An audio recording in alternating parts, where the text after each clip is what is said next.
Evening, everybody. Welcome to Council Chambers. I would like to call to order the Planning Board meeting of August 21st, 2023 here in the city of Summerside. First thing, I'll just call for an approval of the agenda. We are at the Planning Board meeting. We have 3 meetings today. I always try and explain this. We have the in-camera meeting for council, which we do at the beginning of the evening. And then we have a planning board meeting here, and then we're going to continue with the council meeting. So this is the planning board meeting, so I will call for an approval of the agenda of the planning board. Moved by Councilor Adams, second by Councilor Snow. All in favor? Say aye. Anyone opposed? No. You can't. Yeah, you're right. Councilor Snow, Councilor Duran, please. Yeah, no, it's all right. Sorry, sometimes I try to hustle along with those ones. Always going to get caught off guard. Conflict of interest declaration with respect to any of the items before planning board tonight. Hearing none, we'll move on. I'll hand this over to Councilor Duran. Again, I'll just make a note to members of the public. This is a meeting of planning board, although all of council is here. Planning board consists of myself, Councilor Duran, Councilor Snow, and Councilor Morrison. Councilor Duran. Okay, thank you, Your Worship. First item is 489 North Market Street, application for a discretionary use. Supporting explanation, purpose of the application is to allow a 4-unit apartment building as a discretionary use in the medium-density residential R3 zone. A discretionary use requires council approval. Apartment means a building containing more than 2 dwelling units. Background, an application was received from Bruce Palmer for 489 North Market Street, PID number 302711, to allow an apartment building up to 4 units as a discretionary use in the medium-density residential R3 zone. The applicant is proposing to demolish the existing single-family and construct a 4-unit apartment building. Under section 5.7 of the zoning bylaw, when planning board reviews a discretionary use, it has to consider the following general criteria as applicable. A, conformity with all requirements of this bylaw, the zoning bylaw. Staff comment, this application conforms to the zoning bylaw as the use apartment building up to 4 units is permitted as a discretionary use in the R3 zone, subject to council's approval. And conformity with the official plan, I guess that's B, conformity with the official plan. Staff comment, the discretionary use conforms to the official plan as per section 5.3. C, suitability of the site for the proposed development. Staff comment, this site is suitable for this development. Should council approve the discretionary use for an apartment building, 4 units, the applicant will be required to obtain a building permit and comply with city bylaws and standards. On-site parking will be required as per city requirements. D, compatibility of the proposed development with surrounding land uses, including both existing and projected uses. Staff comment, the property is zoned medium-density residential R3. The existing R3 zone allows 2 units as of right. The surrounding land uses and proposed land uses are mainly R3 with a mix of neighborhood commercial, C3, and high-density residential R4. The proposed 4-unit apartment building is compatible with the existing and projected land uses. E, any comments from residents or other interested persons? A public meeting was held on August 9th, 2023. The public meeting notice was advertised in the Wednesday, July 26th edition of The Guardian. 55 letters were mailed to 46 property owners. Staff comment, staff did receive a phone call from Paul Gallant, 382 North Market. Mr. Gallant wondered if the existing house was being repurposed or a new building being constructed. He noted the need for housing. Greg Weeks called on behalf of himself and Cheryl Weeks, 15 St. Lawrence Street. They support the application and indicated they would send in a letter of support. Ann Trainer called to ensure we had received her written comments. Ms. Trainer's email was circulated to mayor and council and is attached to this report, and I believe it was read at that meeting as well. At the public meeting, Bruce Palmer spoke on providing an overview of the proposed intent for the discretionary use and the history of the property. While the applicant had a set of plans at the meeting, staff have not received or reviewed any plans to date. Mr. Palmer indicated he will build what is permitted according to city requirements, but in no case will he build more than 4 units. Mr. Palmer intends to start construction upon city approvals. Shelley Goody, 482 North Market Street, raised concerns of parking. Robbie Burt, 482 North Market Street, raised concerns regarding the infrastructure adequacy and traffic/parking. Daryl DeRoche, 478 North Market Street, saw the plans Mr. Palmer had at the meeting and indicated the building is likely too large for the lot in question. Another resident, 469 North Market Street, arrived after the meeting began and asked for clarity on the application. F, adequacy of existing water, sewer, road, stormwater, and electrical services, city parking and parklands for accommodating the development and any projected infrastructure requirements. Staff comment, the city's water, including fire coverage, sewer, storm, and electrical systems are adequate for this discretionary use development. Parking requirements for this development is 1 parking space for each dwelling unit. A total of 4 parking spaces is required. G, impacts from the development on pedestrian or vehicular access and safety and on public safety generally. Staff comment, this development will have minimal impact on pedestrian or vehicular access as the number of units is increasing by 3 units. The property has an existing access on North Market Street and another access may be added to or the existing access moved to St. Lawrence Street, with access being parallel to the north boundary. There is an existing sidewalk on the west side of St. Lawrence Street and the south side of North Market Street for pedestrian safety. H, compatibility of the development with environmental, scenic, and heritage resources. Staff comment, the development is compatible with environmental, scenic, and heritage resources. The property is not a designated property under the Heritage SS-20 bylaw, I believe. The property is not located within the Heritage District. I, impacts on city finances and budget. Staff comment, this development does not impact city finances or budgets. J, other matters as specified in this bylaw. Staff comment, discretionary uses are approved on a case-by-case basis, subject to the applicable criteria in section 5.7 of the zoning bylaw, subject to council approval. In September of 2022, council approved for a similar discretionary use to allow a single-family dwelling to be converted to a 3-unit apartment building at 356 Maple Avenue. K, other matters as considered relevant. Staff comment, the application being considered is a land use matter requesting permission to allow 4 units in the R3 zone. The specifics, building placement, size, access, etc. will be reviewed by staff at the time of site plan/building permit submissions. A new construction apartment building in the R3 zone is subject to the development standards, setbacks, etc. in the R4 zone. The property to the immediate east of the subject property is owned by Ron and Elizabeth Stewart. And I believe this next table just covers the required lot areas and depths and frontage, side yard, rear yard, max yards of an R4 zone. I can read all that in, or we can just table it. It's just taken from our own bylaw, so it's not really new information, but I can. Is there any requirement to read that? Maybe just quickly go over the frontage, front yard, side yard requirements. Okay, so this application, the build has to conform to what would have to be in our R4 zone. The frontage in meters, it's 30 meters. 6 meter front yard, 4 meter side yards, 5 meter rear yards. Max height of the building is 14 meters. Flankage yard, 5 meters. Linda or Aaron, what does flankage yard mean? Sorry? Oh, on a corner lot, okay. Yeah, is that? Yeah, And anything beyond that, there have to be applications for variances, which there is not at this time because everything will be conformed to those numbers. Staff review, city staff support the application for discretionary use to allow a 4-unit apartment building in the medium-density residential R3 zone. As per section 5.10, part B3 of the zoning bylaw, the planning board shall make a recommendation to council on this application before it is approved or denied. The planning board recommendation, whether carried or defeated, will be brought forward to council for a final decision.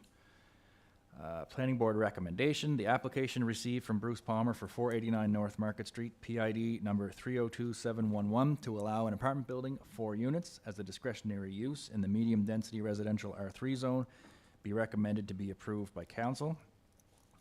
Moved by myself and seconded by anyone on planning board. Deputy Mayor Snow.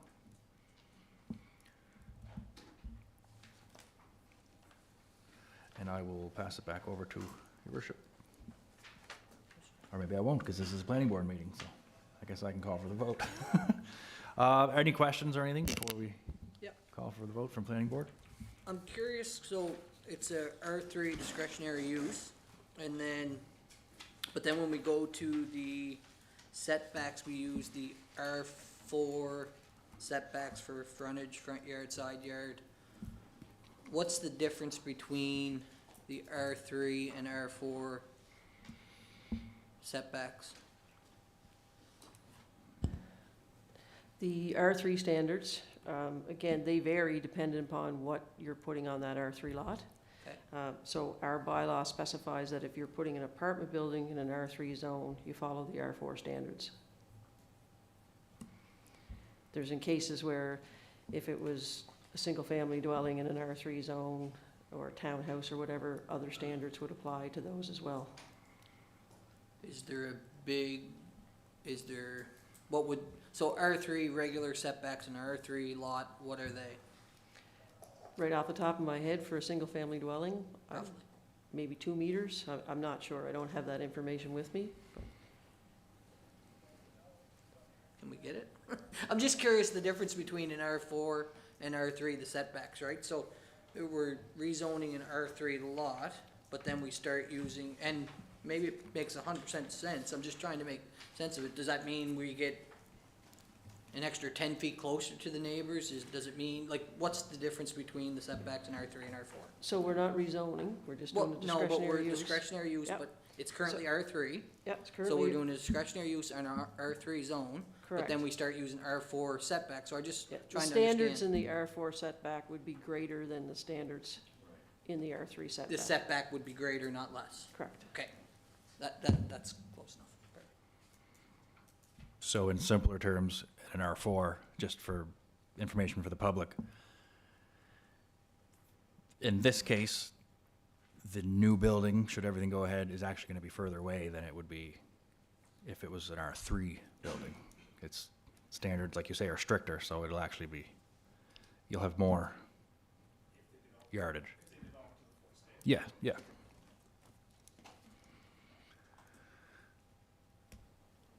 Councilor Snow, I have that here. If there's one in particular that you're, Basically, I was wondering if by using the R4 requirements, were we getting closer to the neighbors or creating a larger distance between properties? So that's all I was more curious about, not specifically the exact amount. I was just wondering if we were.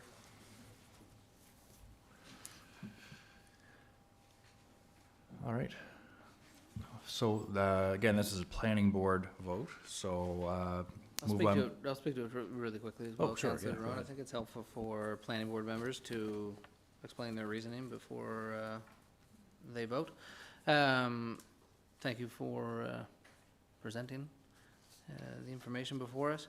I had an opportunity to read through the staff comments and assessment and review the comments from the members of the public. Also took the opportunity to look at the official plan, as required under section 5.7 of the zoning bylaw. We're ensured to have conformity with the official plan, as I've mentioned here before. The official plan as well sets the tone and vision for our community. I think the recommendations here are consistent with language in the official plan to ensure that our community provides housing across the spectrum to members of our community. Also provides a mix of housing types that are appropriate to the local area and promotes all housing types. I'd take a moment to note that medium-density housing would be the least of the low, medium, and high-density housing in our community. We have the least amount of medium-density housing, so there certainly is a gap in that space. I had the opportunity as well to read staff comments on responses to traffic, to parking. I think it was set out that there's 4 parking spaces required. That would be 1 per unit, so if this was a 3-unit, it would have 3 parking spaces, correct? and consider that adequate. And staff comments highlighted the fact that the infrastructure in the area is adequate to support up to 4 units on that particular space. So for all those reasons, I'll certainly be voting in favor when you call for it. Thank you, Councillor. Okay, thank you. I'll just read it, recommendation one more time. The application received from Bruce Palmer to 489 North Market Street, PID number 302711, to allow an apartment building 4 units as a discretionary use in the medium-density residential R3 zone be recommended to be approved by council. Moved by myself, seconded by Deputy Mayor Snow. Members of Planning Board in favor?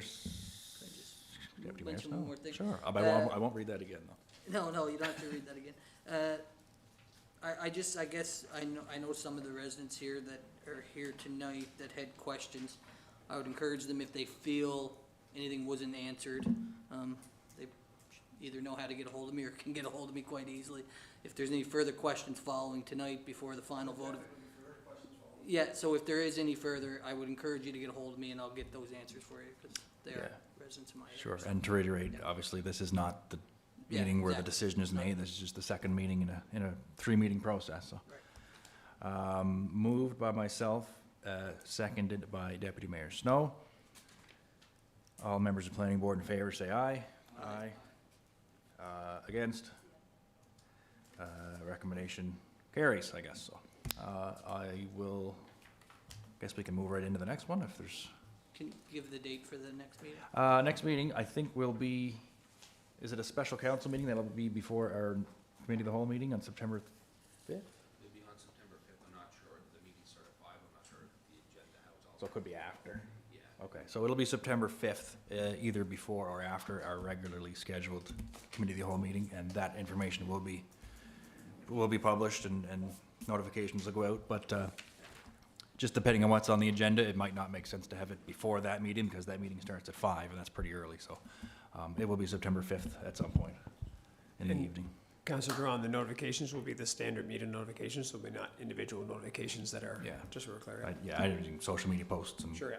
everything that goes out when a meeting is scheduled, yeah.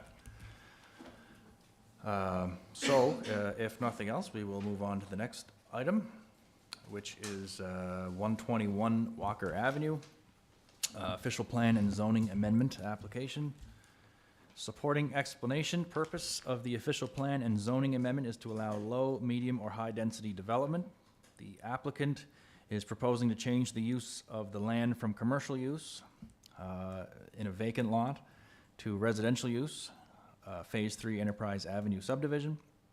Background, an application was received from Enterprise Venture Group, Inc. for a portion of PID number 71191 to amend the city official plan from commercial land use to residential land use, and the city zoning bylaw from service commercial C2 zone to high-density residential R4 zone. A public meeting was held on August 9th, 2023, and council gave first reading on the same date. Report under section 5.7 of the zoning bylaw. When planning board reviews a zoning bylaw amendment, it has to consider the following general criteria as applicable. Under section 8.4 of the Parks and Green Space Plan, the criteria of B, C, E, G, and H must be considered. A, conformity with all requirements of this bylaw. Staff comment, the proposed development can or will conform to the R4 development standards. B, conformity with the official plan. Staff comment, the rezoning conforms to the official plan as per section 5.2.2, which is location of high-density housing. The proposed amendments have no impact on the Parks and Green Space Plan. And section 5.2.2, location of high-density housing, we'll read that. Council intentions about locating high-density housing are important to residents concerned about potential location of row houses and apartment buildings into their predominantly low-density neighborhoods. To help allay these concerns, council lays out specific policies below on where they may allow future high-density housing, some of which elaborate on their foregoing policies for special planning and development areas. Location criteria. Council's criteria for locating high-density housing in the city of Summerside include the desirability of infilling properties which are already partly developed for higher density housing, The desirability of locating high-density housing close to jobs, community facilities and services, and of promoting pedestrian access. And those 2 points are most valid or applicable in this case. I will read the others. Opportunities for maximizing the number of opportunities for scenic views through higher density and taller residential buildings, but with protection of adequate view planes. Benefits of locating higher density housing in difficult to service areas so that they can help distribute expensive development costs among more users.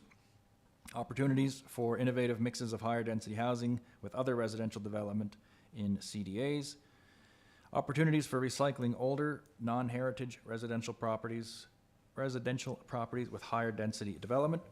Opportunities for apartments in residential or commercial use buildings, and avoidance of negative economic and physical impacts on surrounding land uses, whether existing or proposed.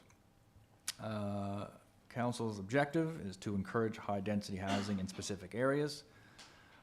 The following are council's statements of policy.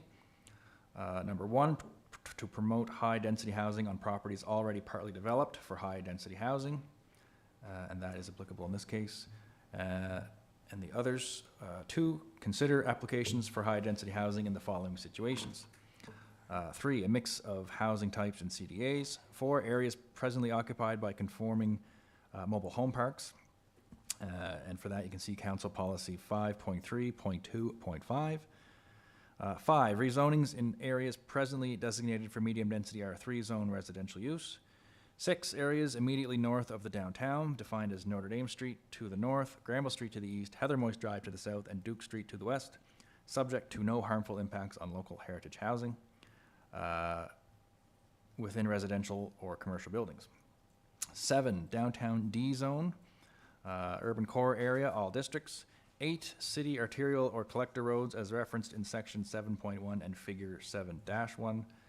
And 9, consider applications for high-density housing in other areas with careful consideration of council's location criteria listed above. Suitability of the site for the proposed development, staff comment. I believe this is C. The site is suitable for high-density residential land use. Existing public street network and municipal services will be available upon the completion of Phase 1 and 2 of Enterprise Avenue subdivision, which is currently under construction. D, compatibility of the proposed development with surrounding land uses, including both existing and projected uses. Staff comment, the subject property abuts 3 land uses. The land use to the immediate south is residential land use, currently zoned R4, to be developed as semi-detached. A portion of the land use to the north is residential land use, currently zoned R4, vacant land. A portion of the land use to the north is commercial, currently zoned C2, Walmart. The lands to the west are commercial land use, currently zoned C2, which is where Esso and Vogue Optical Plaza buildings are. And the land use to the east is institutional land use, currently zoned institutional, PCH. Changing the land use from commercial to high-density residential would be compatible with the surrounding properties and would be considered a downzoning. E, any comments from residents or other interested persons? Staff comment, a public meeting was held on August 9th, 2023. The public meeting notice was advertised in the July 26th edition of The Guardian. 9 letters were mailed to 10 property owners. Donna McKay provided an explanation for the rezoning application. No one from the public spoke at the public meeting. An email was received from Ken Trenholm, which is attached to this report and was read at the meeting, requesting council to consider a bike lane or active transportation lane from Walker Avenue to the Walmart property. F, adequacy of existing water, sewer, road, stormwater, and electrical services, city parking and parklands for accommodating the development and any projected infrastructure requirements. Staff comment, the city's water supply, sewage collection, and sewage treatment and storm drainage systems are adequate for the proposed change in zoning from C2 to R4. The subject property can be connected to the 200 millimeter distribution water main that is currently under construction on the future street, Key Avenue. Rezoning the 7-acre area has less than 1% change on the sewer loading for this area. The subject property can be connected to the 200 millimeter collection sewer main that is currently under construction on the future street, Key Avenue. The subject property can be connected to the storm drainage main that is currently under construction on the future street, Key Avenue. The city's electrical system is adequate for the subject property. There's ample parkland, Rotary Park, located within 250 meters of the subject development, and the park is accessible by street or walkway network. Parkland dedication considered at the time of subdivision. The parklands for this property were previously satisfied under the administration of the community of Sherbrooke.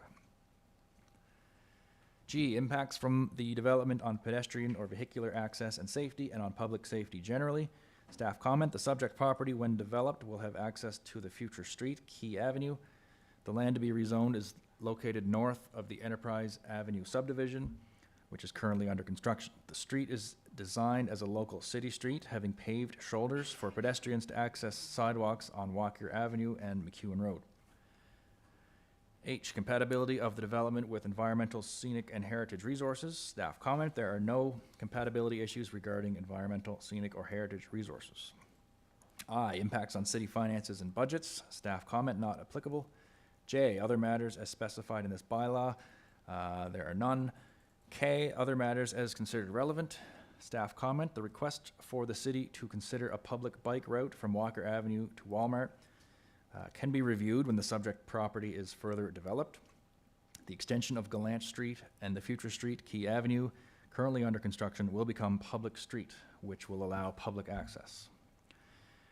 Staff review. City staff supports the application from Venture Enterprise Group, Inc. to rezone from service commercial C2 to high-density residential R4. As per section 5.10, part B3 of the zoning bylaw, the planning board shall make a recommendation to council on this application before it is approved or denied. The planning board recommendation, whether carried or defeated, will be brought forward to council for a final decision. Any questions before I read the recommendation and call for the vote?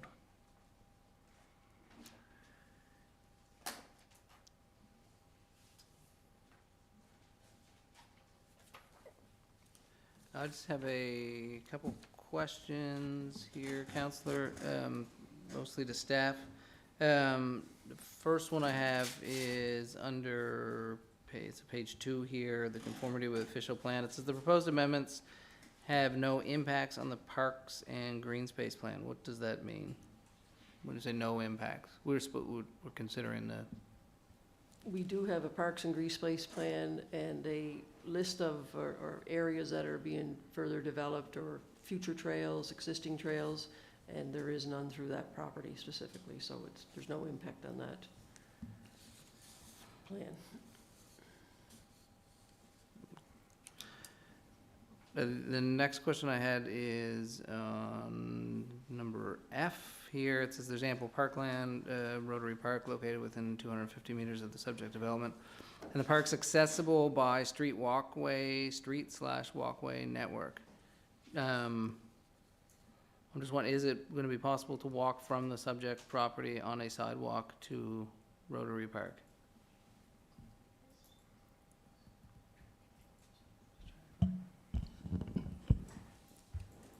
This development here will not have sidewalk. The street that's with the arrow pointing to it along there will be 8.5 meters wide, which is 2 lanes, sorry, with 2.5 meters that's either used for parking on street or on-street walking. When they get to McEwen Road, they connect onto the city sidewalk network, or there's a sidewalk on the south side of Walker Avenue, so depending on where they are on. But the sidewalk does not go through this development, but the sidewalk is on Walker and McEwen.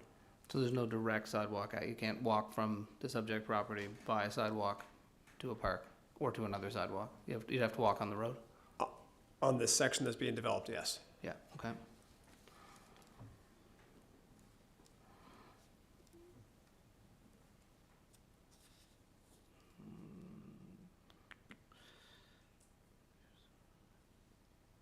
The next question I had was under K. It says the other matter is relevant. This was the public bike route discussion, which I think a lot of people use. I drive by here every day just in terms of walking. It says it can be reviewed when the subject property is further developed. So at what stage would it, when would that happen? Right now, they're doing the rezoning. To develop it, they'll have to come forward with a concept plan like this and showing where the water and sewer and street networks would connect. And at that time, with the lot size, is roughly to say, here's how we plan to access the property. And if it's so desired, you can see the part that's on the far left that's yellow. I've blended with the air. There would be a street connecting all the way to Walker, so if you choose to decide that that's a route you want to try and connect to a Walmart, we can have that incorporated in the subdivision layout at that time. So a decision does not have to be made now on that, but we wanted to bring it forward, that's what came through. The last question I have just is, in terms of some clarity, this has come up before with respect to the location criteria for high-density housing. The second bullet, and I see two of them are highlighted there, it says the desirability of locating high-density housing close to jobs, community facilities, services, and promoting pedestrian access. I struggle with this one. Close, that's, how close is close? Because we've been here before having this conversation, and it hasn't been close enough, and sometimes it's close, sometimes it's not. So I'm curious to get an idea, what is, from your viewpoint, what is close? I'd have to ask our author of the official plan what they intended to mean as close. Close to jobs, I mean, 1 street away, 2 streets away, but you can walk to, or, you know. It certainly is in this case, I think from Yeah. when I look at, use a reasonable interpretation of close, I think And it if- certainly would be. If this pathway was there, the jobs are directly, I mean, jobs, I guess there's Walmart and there's a strip mall that's a left fit as well as the convenient. There's commercial properties with jobs that directly abut this property, but I guess to the other side, yes, the Prince County Hospital property, yeah. I guess it would be directly abutting this one, so I would definitely deem that close, but I'm not sure what the actual definition of close and a length is intended yeah. to be. And so, but there'd still be no sidewalks from this property to the Prince County Hospital or to any of the commercial area? Correct, not until built and current is done through city budgeting and city cost. Okay. Were any of these other areas rezoned recently, adjacent to the subject property? What we have, Within- the spot that's directly below it was R4, Yeah, so that was, development is happening in that it did not Yeah. need to be rezoned. To the right is the Prince County Hospital, so that's 15 years ago. yeah. Above R4, that building's there 15 years or so. And the Walmart and stuff went in at the time of the Roy Boat Street going in, so yeah, none of those were rezoned recently, no. Right, so it very much is infilling, basically connecting R4 to R4 here in this area? Correct, yeah. Yeah, okay. Now, whether that little pocket of R4 was commercial and it got made, maybe it might have been all commercial from the hospital out, maybe there's just a pocket of that got changed 15 years ago when that building got built, perhaps, but. Right, why- oh, yeah, I just asked Yeah. just because of that first question, the infilling properties. Yeah, thank you, I guess, as well, I'd make the same comments as I made earlier. Our official plan sets out the desirability of making sure that we have more housing and a greater housing supply mix here in Summerside. And at least my review and staff's recommendations here, I'd certainly agree with respect to all the location criteria for higher density housing in this space. I would just like to sort of make a note that it does concern me a little bit that we are permitting our R4 building without sidewalks in front of it. If we're talking about putting multi-unit, whether they're 20, 40, 60 unit apartment buildings and not connecting them with sidewalks. I struggle with that a little bit. I think it's probably something that maybe this planning board can take back and look at. Or certainly we can as we consider revising the official plan next year. There's got a lot of people in these spaces. We want people to walk and engage in an active community, and living in a community as well, myself, that doesn't have sidewalks, it certainly keeps people in their cars and inside more than I'd hope. But otherwise, I certainly see everything here and recommendations for staff. I certainly would be agreeing with all of that, and I'll be voting in favor. Thank you, Councillor. Okay, thank you, Your Worship. I will read the recommendation now into the record, and we'll call for the vote from Planning Board. The application received from Enterprise Venture Group, Inc. for a portion of PID number 71191 to amend the city official plan from commercial land use to residential land use, and the city zoning bylaw from service commercial C2 zone to high-density residential R4 zone be recommended to be approved by council. Moved by myself and seconded by Councillor Morrison. Members of the planning board in favor, say aye. Aye. Opposed? There are none, so the recommendation passes. Or the recommendation to endorse it, to send to council, passes. I always get tied up there in those, so. I will hand it back over to your worship. And is that next meeting? That's the same meeting, September 5th, whether it's before the meeting at 5 or at the end of it, it'll be September 5th. Thank you, Councillor Duran. We'll now adjourn the planning board meeting. Apologies to folks who are joining us online and joining us in person here. We are running a few minutes late. That happens from time to time. We're just gonna we've been here since 4:30, so we're 2 hours in. So I'm just gonna take a quick 5-minute recess, and then we will begin the rest of our monthly meeting here for this evening. So if you just give us 5 minutes, thanks.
Good evening, everybody, members of the public joining us here in person and virtually on YouTube, I think live.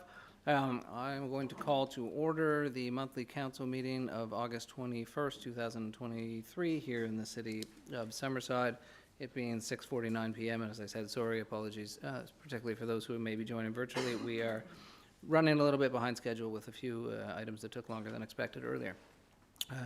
First, I will call for a motion to approve the agenda as presented. Councillor Gallant.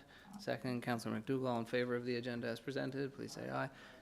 Any opposed? There being none, will follow along with the agenda as it sits here.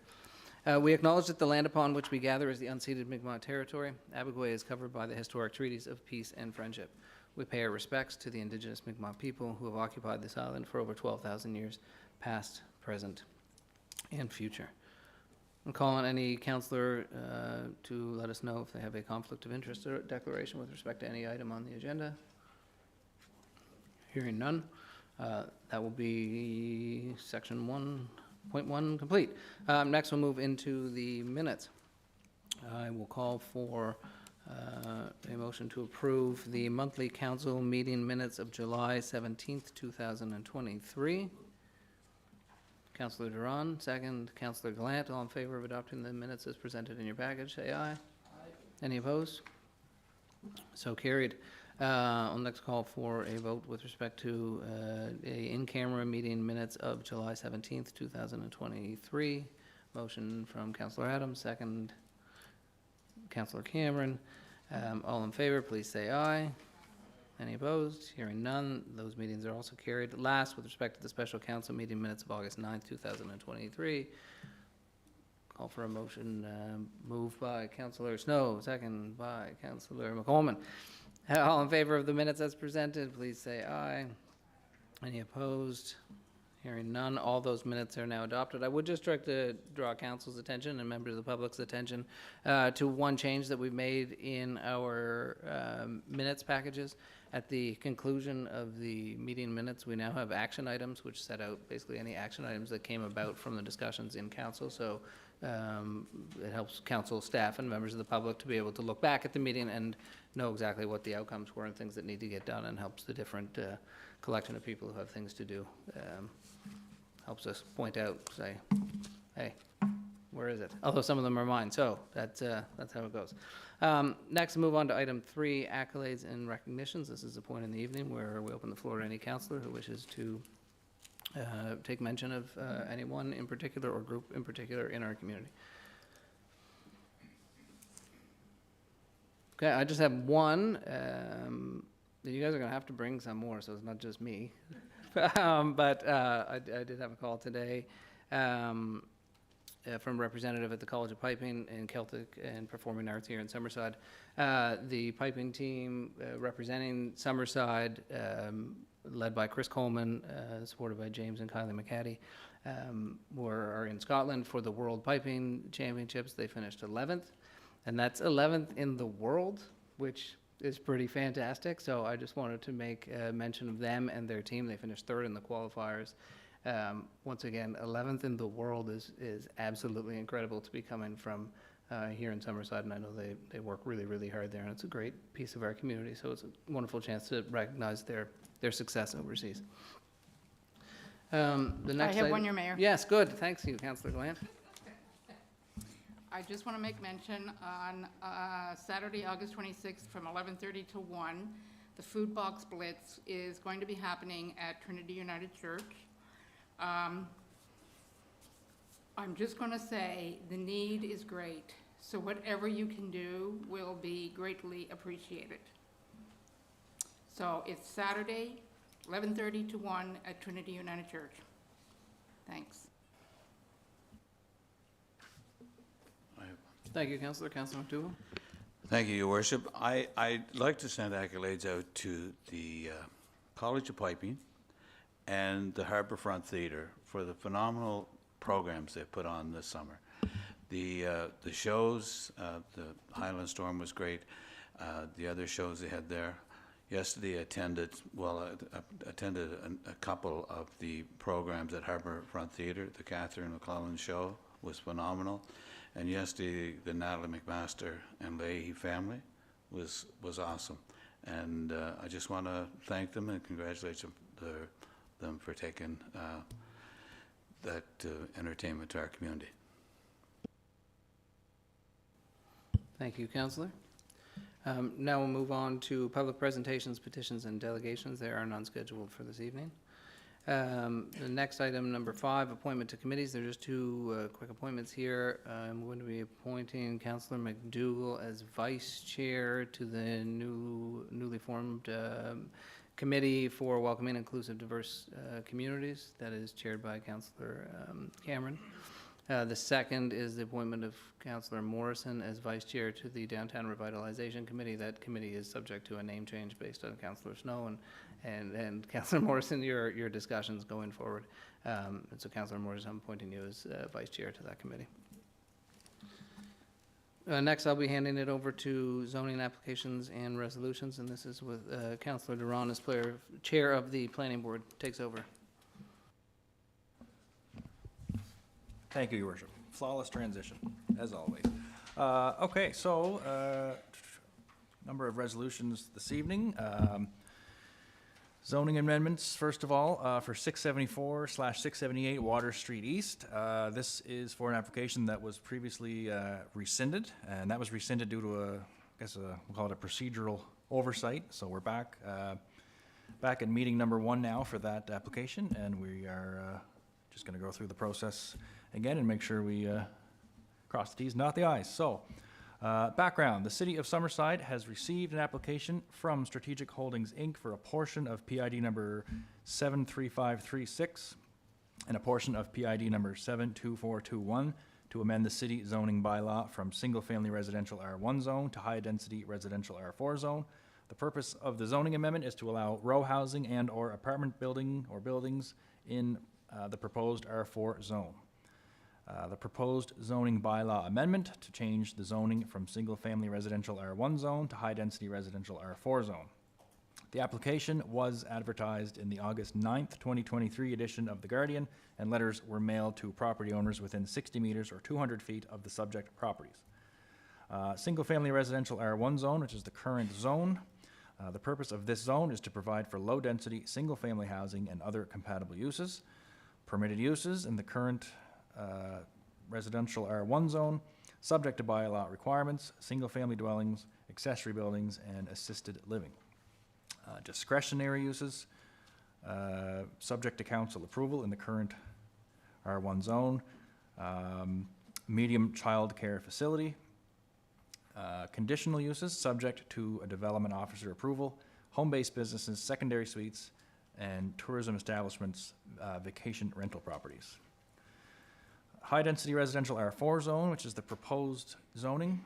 The purpose of this zone is to provide for high-density housing in the form of apartments, as well as housing in the form of single-family, semi-detached, duplex dwellings, row houses, townhouses, and other compatible uses.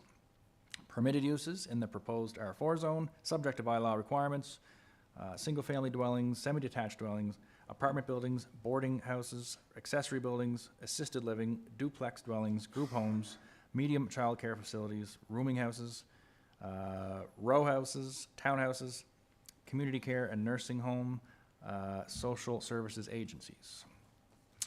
Discretionary uses in the proposed R4 zone, subject to council approval. Tourism establishment, tourism home and inn, and that also requires conditional use approval.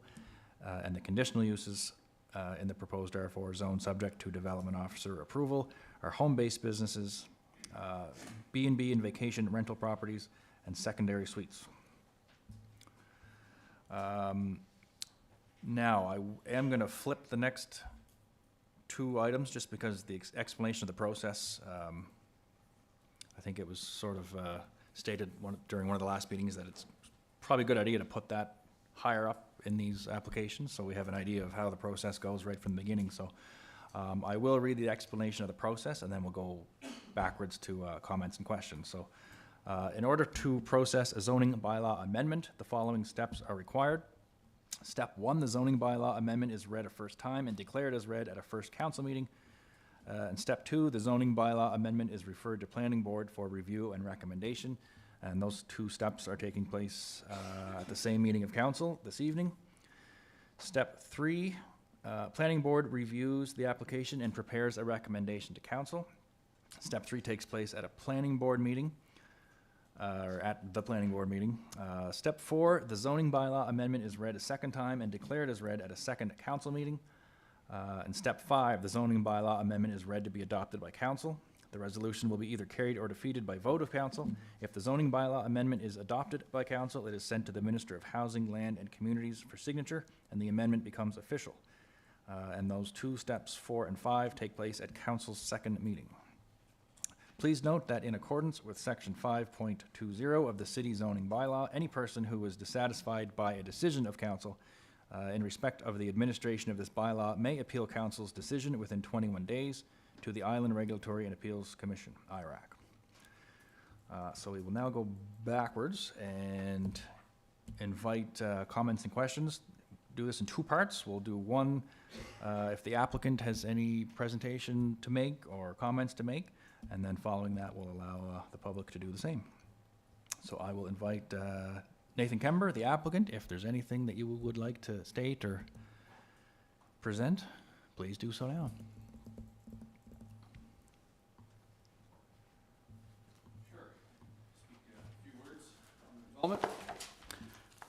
Thanks for having me here tonight. So what we have up on the screen here is 4 12-unit buildings.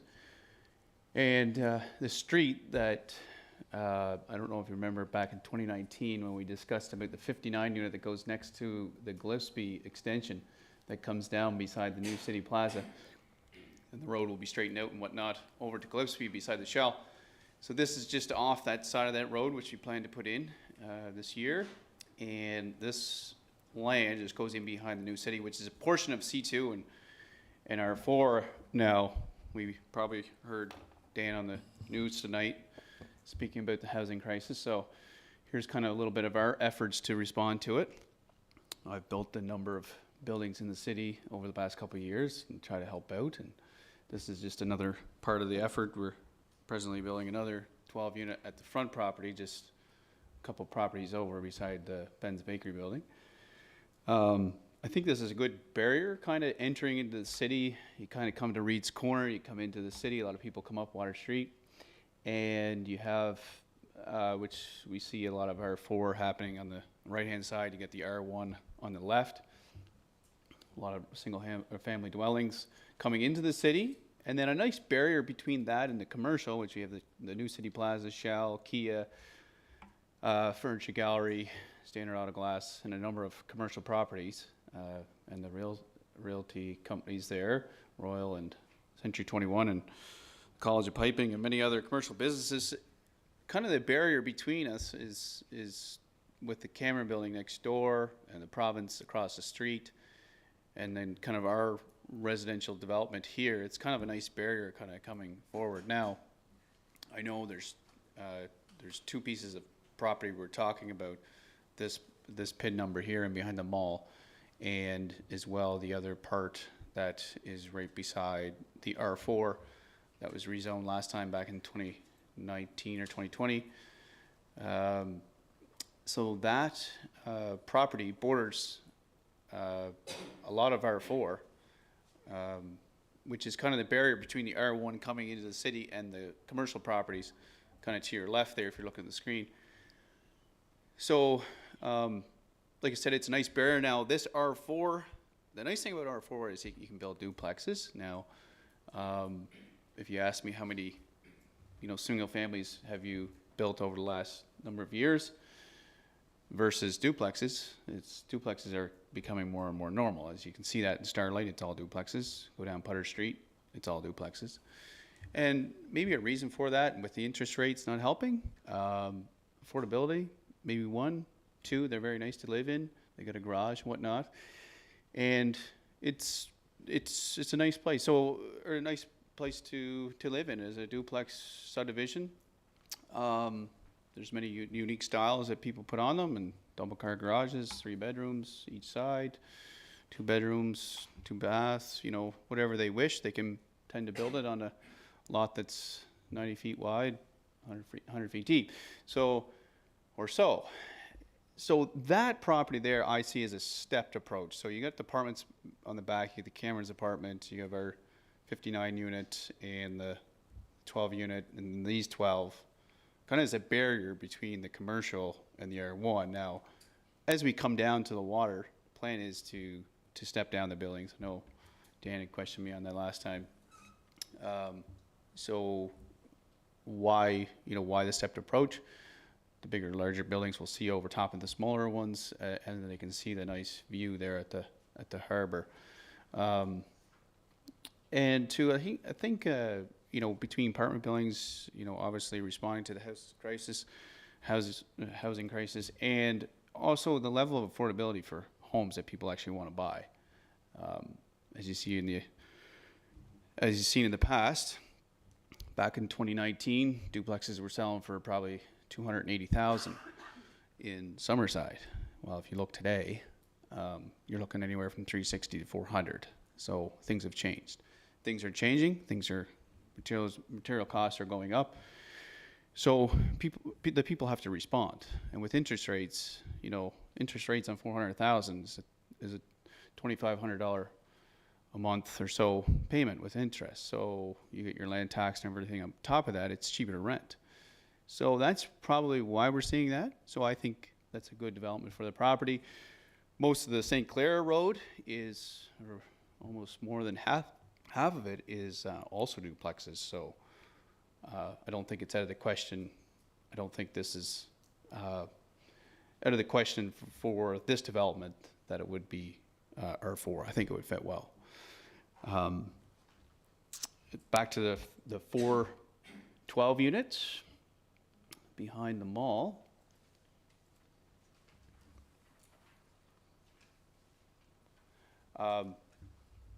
So this road here that comes down with the parking lots is, at this point, this is just a concept. So this is what we would like to do. Obviously, we have to comply with all the city rules and environment. We've talked to them. As you can see, the blue line on there is the buffer. That's the outside of the buffer zone. So there is a brook that comes through, and then the proposed road will cross the brook. There is a road that goes across, or a ditch and a culvert, that's got an access to, or across the brook over to the other field. It used to be farmed over a number of years. There's about 50 acres over on that side that goes down to the waterfront.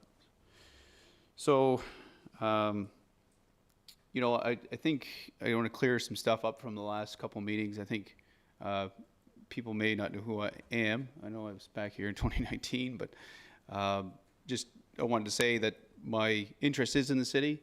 Grew up on, we've been just talking about Walker Street. I did all the paper route on that street. Some 55 houses and whatnot. Come forward a few years, I walked in the city with a patent that had, it was a floating manhole cover. Somebody in my family had broken their tire and their rim off a manhole cover that was affected by frost. I came up with that invention, and I walked into the city at age 21. So that means to get a US patent, I had to start the patenting process. It takes 2 years minimum to get a US patent. That means I had to start around the age of 18. So worked in the city, also graduated at Holland College as a construction technologist. Worked for Jennifer Engineering, McDougall Steel. Worked in the family business, as you all probably know about the Centennial Group. So that's just to give you a little background. My interest is in the city. 10 years from when I walked in the city with the manhole cover to today, age 31, we employ now, or like myself, my own companies, we employ over 100 people. We have over 100 acres in the city and over 100,000 square feet in the city, and with commercial and residential units, over 100 units. So I think, and most of our properties are in the city. So I just want to highlight that I know there's been some gray area of who I am and what I've done. I just put my head down and work. But here I am tonight, looking for your support, and that's just to clear some things up. That's who I am. So if you have any questions, I'm here. So thank you.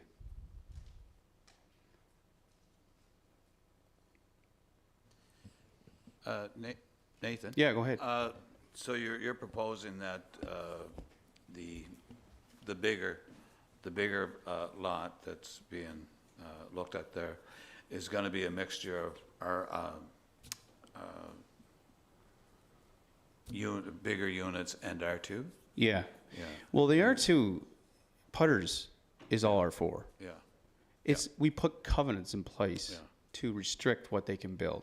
We Right. plan on doing that, just like putters. It's a beautiful subdivision. Starlight, the same way. So it's all R4, but, you know, we do want the stepped approach. I think bigger buildings at the back overlooking the front, because it is quite a ways back. Yeah. Like from the very front there to the back, I think it's like 3,000 feet. Yeah. So yeah. it's quite a ways. I think the larger buildings, which we've seen up there, the couple 3-story buildings in the back, overlooking the, you know, the duplexes and whatnot, and then bringing it right down to the water where we will have some single-family dwelling. But I think people should be able to decide. Yeah. Like, Are you thinking Yeah. that half or 2/3 will be duplex, or are you well, anywhere? It just depends what, right. I look out for the buyer. Yeah. So if the buyer can afford, say, a duplex, you can't build a single-family dwelling house under 400,000 now, Right. right? So if interest rates stay where they are, which we don't know where they're going to go, that's what we have to look at to Right. say, let's make it affordable for the people, right? So I think come down like St. Clair, they went just over half with the duplexes, and then you can kind of, you know, maybe come a little bit further, and then if it's your decision to make or to build a single-family dwelling or whatever, you know, yeah, then allow them to do that. Because I know one fella bought 2 lots and he built a nice house, so Yeah. that's fine.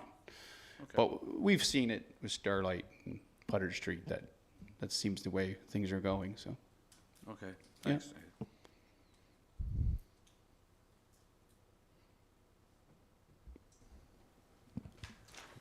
Do we happen to have a view of both properties together? Like, so they're sort of, yeah, but you know how the other one, they had so this part where your cursor is, that's where the 4 units? Okay, yeah, gotcha. so that'll divide like Kia, Furniture Gallery, and everything from the R1. Right. I know there's kind of some mixed stuff going on there when they were different communities, but now it's kind of getting all mushed together. So the application, or not the application, but the rezoning that we would have done back in whatever it was, 2019, 2020, like you said, is that what we're looking at there, at those 4 buildings? So that's, You are pointing to the right property. oh, that's Sorry. him, sorry. Oh, sorry. Go ahead, Aaron. Yeah. Linda's highlighting there, the top portion was rezoned to R4 a number of years ago. As Linda's highlighting around Okay. what's white in there, that was rezoned a number of years ago to R4. Okay. Now the request is in to rezone the rest, or the majority Okay. of the rest of the property. So just, almost just personal curiosity, is there nothing happening with that 2019 Yeah, project, or? so I don't know if you noticed, but the dirt is pushed back on the 59 units. Yes, So that yeah, we basically stopped that project because of that was right during COVID when the materials shot through the roof, and the cost of the building was quite a bit more than the appraisal at those times, and many people fell into that. We were lucky because we just were allowed to put the brakes on before things started to get by that. So that's going ahead. There's another one that's going ahead just beside it, a 12 unit. So there's 59 and 12. And then we plan to come back behind them all first before we cross the brook. So that it's kind of like a U shape there. So the left side of the U shape, that's where the 412s go. Part of this application, yeah, okay. Yeah. Yeah, no, that makes sense, I just wasn't sure where that original, because it was brought up, and it just kind of dawned on me that Right. that's still a field or whatever, but yeah, I just Yeah. wasn't sure what was happening there, okay. What's the total acreage of the 2 subject properties there before us? It's like 57, I think, with the entire parcel. Yeah. The all- entire parcel. Everything that's highlighted in the 2. Oh, that, you would less 14 acres or so from that. So I'm going to say, I don't know, 29-ish. because there is some C2 still left at the front with the plaza that's sitting on that C2 land. But just for staff, when this does come to planning board, I don't know if this is an opportunity we can use the interactive zoning tool that the city has to show the adjacent properties, because sometimes with the, I don't know if council finds this, but sometimes flipping the papers, I start to lose track of what's where. And I know we have a fantastic interactive zoning tool that is online that is available to anybody, and I use it all the time. It could just be helpful for at that next meeting. Mm-hmm. All right, anyone else? All right, thank you. Definitely some information there that's good to see this time around, so it's great.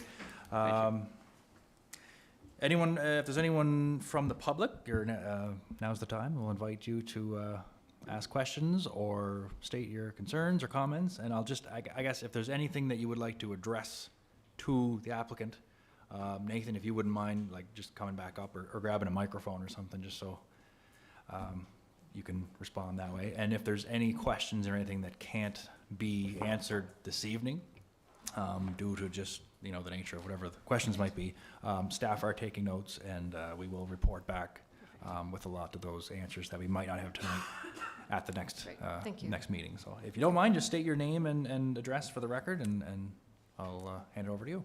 Good evening. Julie Hall, 705 Water Street East. I live across the street from the proposed area, as well as I'm an owner of a small parcel adjacent to it. And I am very familiar with the area in question. My family was one of the earliest families to settle in the area surrounding Bedeck Bay, and we still live on remains of that original farm. When my family settled here, the natural waterway on their farm was a luxury, providing an area for their waterfowl and a source of drinking water for their livestock. The waterway has changed over the years, but most significantly during my lifetime. After the expropriation fight for the construction of the PEI Railroad, a small overpass was made for the train to cross the brook, which has since been replaced with a much smaller one by rails to trails. When my father was a child, there was a bridge in our lower pasture area to allow vehicles to cross the brook to access the farm lane, which you now know as the Hall Family Trail. The bridge was gone by the time I arrived, but the brook was still healthy, and the pond was full year-round, providing habitat for wildlife, drinking water for the cattle, and a nice skating area in the winter. And this waterway continues onto the property we're looking at today, although for some reason that area has been left off the map provided to you. It is in that little blank spot in the middle there. The family that owned the land that we are looking at tonight when I was a girl had a daughter my age. I spent many hours in that area. By the time we were teenagers, we both had horses and spent many hours riding in this area, so I'm very familiar with what is there. The pond in that area provided drinking water and habitat for wildlife and emptied into a little stream that traveled a little grove of trees that is behind what's now the car wash area. This grove of trees provided a living area for the local bats. The bulrushes are a nesting area for the red-winged blackbirds. The water was home to muskrats, and the pond was so full of life that we'd scoop up a net with little fish. When I was young, the spring evenings were filled with a chorus of spring peepers. I would see swallows and bobolinks, and the evening skies would be dotted with bats. The dragonflies and fireflies were also plentiful. We didn't need much bug spray in those days, as nature was in balance, and these animals had mosquitoes in their diet. Over the years, the water level has dropped, perhaps the increasing demands in the water table and the effects of climate change. The chorus of peepers is now reduced to 2 or 3 individuals. The swallows, bobolinks, and bats are gone. With the loss of these creatures, the population of mosquitoes has made it at times unbearable to be outside. If the weather of the past 2 years has shown us anything, it is that climate change is real, and the results are evident in our lifetimes. The barn swallow was classified as threatened by the Committee on the Status of Endangered Wildlife in Canada in 2011 and protected under the Species of Risk Act in 2017. The bobolink was classified as threatened by the Committee on the Status of Endangered Wildlife in Canada in 2010 and protected under the Federal Species at Risk Act in 2017. The little bats that were once so plentiful were listed as an endangered species by the Species at Risk Act in 2014. I am very thankful that my family members before me left Hallsbrook and the pond alone for use of their livestock and wildlife. And I know that I am very fortunate to have been in the position to enter into an agreement in September 2022 with Ducks Unlimited Canada to rebuild the pond and have the area protected for the local wildlife. And this agreement will outlive me. And it is working. In the spring of 2023, just a few months after the pond's restoration, 3 pairs of mallard ducks made regular visits, and hopefully, now that the vegetation has grown back, they'll return and nest next year. There have been 2 different species of sandpipers running along the edges enjoying the water bugs. The air once again has dragonflies, and leopard frogs and toads have been in the yard to the delight of our children. Not everyone is in a position to restore wildlife, but we are all in a position to not destroy it. Wildlife is resilient, but it is not indestructible. The area owned by Strategic that we're looking at tonight has historically been very beneficial to the local wildlife. We all need somewhere to live, including our fellow species that share the island with us. It would be a black mark on the record of development if such a delicate area continued to be damaged. And this does not just affect us, but it affects the generations after us. But this is not the first time this parcel of land has been before Council for rezoning. This begs the question, is there a limit to how many times someone can apply for the same rezoning? Can someone keep applying for rezoning until they get their own way? This parcel of land was before the Council on April 26, 2023, for the same change in zoning that is being requested tonight. On that night, like tonight, the public was invited to speak and ask questions. The rezoning was voted against on May 15th. I looked at the map provided by Strategic for the April 26th meeting and the one for tonight, and they appear to be identical. What has changed with the land in the last 4 months that would now be acceptable to have high-density housing in this sensitive area? You were presented with the information in April and made an informed decision at that time, so it would be odd to have a different result now, just 4 months later. Since you've already done your due diligence as required, there would be no need to change your vote unless something has changed with the land, which I doubt. For example, has there been a proper delineation of the protected wetlands? As a society, we need to put the environment ahead of profit. And I would like to know how much input the Provincial Department of the Environment has had in this proposal, and if you received any correspondence from them. And if so, it would be something that should be read to us tonight. The species that historically lived in that area could be heading towards extinction. And we can have a hand to help or harm. And I really hope you make the best decision. Thank you.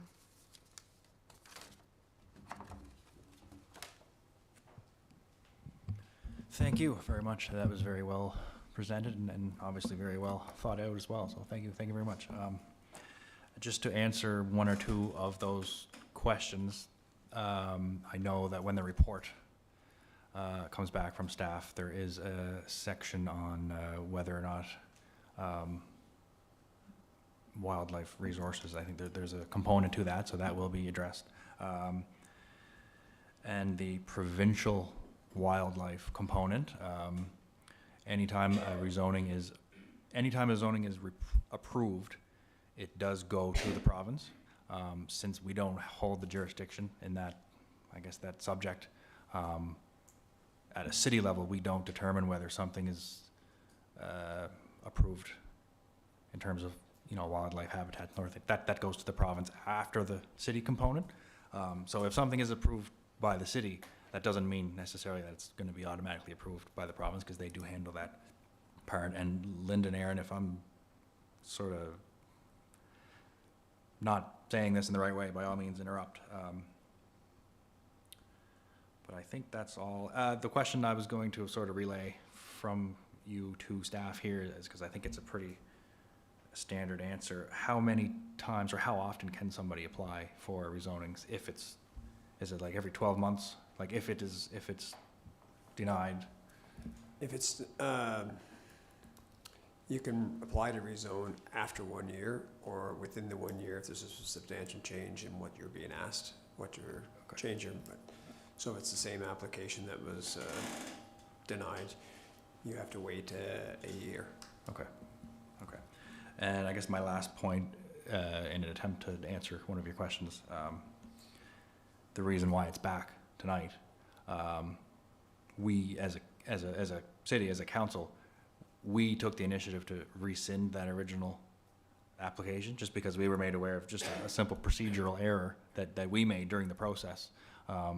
So if we were to let it go, either side, it just opens it up for appeal, whether that's on the applicant's side or on anybody that's against its side. So that was pointed out to us by our own staff. So we decided to, okay, we'll just start over and make sure we follow the procedure absolutely correctly. So that's why we're back here again tonight. It has nothing to do with the land change or anything like that. It's just simply procedural that was brought up by our own staff. So that's why we're doing it. Deputy Mayor Snow. I do, just referencing a statement Julie made, she mentioned, I think she mentioned it being a blank spot that is a water area that's left off the map, or I'm just trying to get an understanding of maybe what Julie meant and then what. So that little, in there, yeah, so that looks like there's nothing in there, but there is actually, not the whole distance, but there's a little stream that comes through and a little pond, and then it loops down to where you can see, so there's a waterway below, and there's a little brook that went over to the car wash area. For some reason, the lower section's showing up, but not the section that comes across from under the street, Water Street. So I Does that guess make my sense? question to staff or whoever owns the land, whoever can answer the question, either why is that not on the proposed drawings, or why is it left out, or is there any type of reason? Well, one of the main reasons why you wouldn't zone that area is because there is a brook there.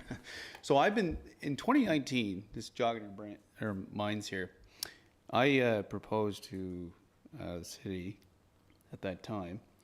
So that pond, I know which one she's talking about. It's actually man-made. If you look back in the historical pictures of the aerial shots, it was a beautiful pond at one point. And I always said, let's clean it up, or let's get Ducks Unlimited in to clean it up and make it so that birds can land again. Because right now it is full of garbage, and it's full of bulrushes that are so high that you can't actually even see the water. And I actually even offered to bring the boardwalk, if the city wanted to or whatever.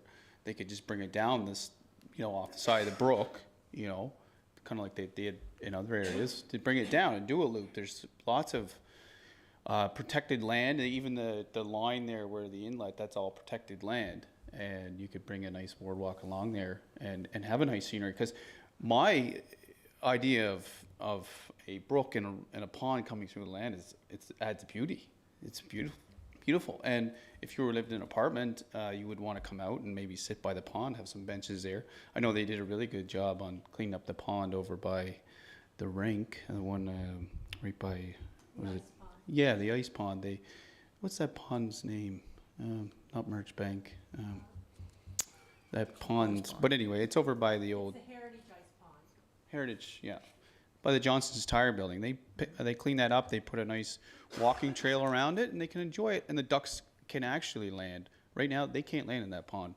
It's full of shopping carts, bicycles, junk, garbage, because it's just been neglected. No one knows it's even there. There is water in it, but it's very shallow. They did a beautiful job across the street putting in ponds and a brook that runs across underneath the street over into that into that river stream that comes down the property. So our idea is to really clean it up so that the residents can enjoy it, and if they want to extend the boardwalk or the rotary down to gain some extra walking area, bring it right down and across the front of the wherever they want to go. I offered that to them at the time. So anyway, you'll have to take me up on that maybe. So the other things there too is that it used to be a field and a cattle pasture there. There's a red barn actually up on the property next to us where the right side of the U shape.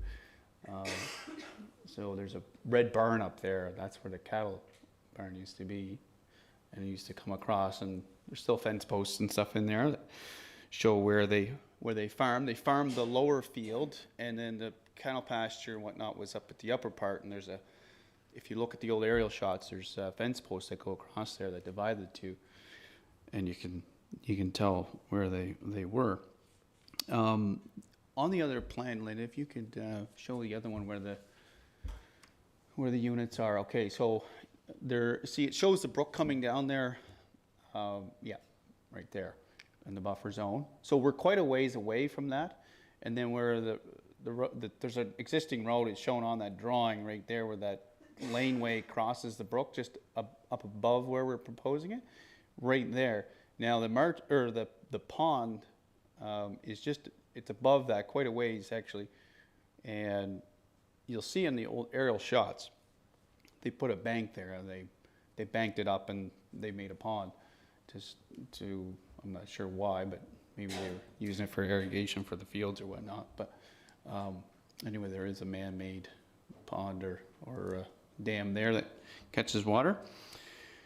So yeah, my goal is to clean it up and have Duxell and Lib come in and make a nice sitting area, walking area, just like they did with the Johnson Tire.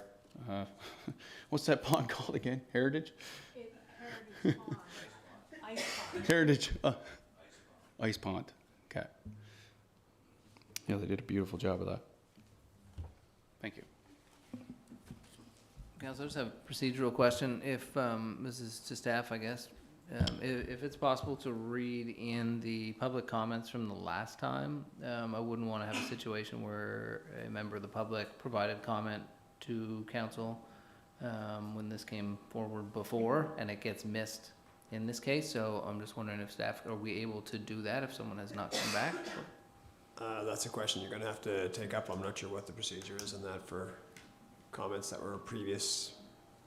If so, we'll incorporate it into the comments in the actual planning board section when we report back on the staff comments heard. And the question that was raised on the blank part there, this is just a zoning map. So the part above would still be zoned R4. That was what was done in 2019. There may be areas that get deemed or delineated by the Department of Environment, as now seen on the other four. There's areas that have since been delineated through that R4 previously zone property that's deemed water course and buffer zone. The bottom part, what has the curves on it, on our zoning map, we'll show you again. I think that's a conservation area. Conservation area was not defined all the way up through there until determined by Department of Environment. So back when our zoning was done, that wasn't, all areas weren't delineated by Department of Environment.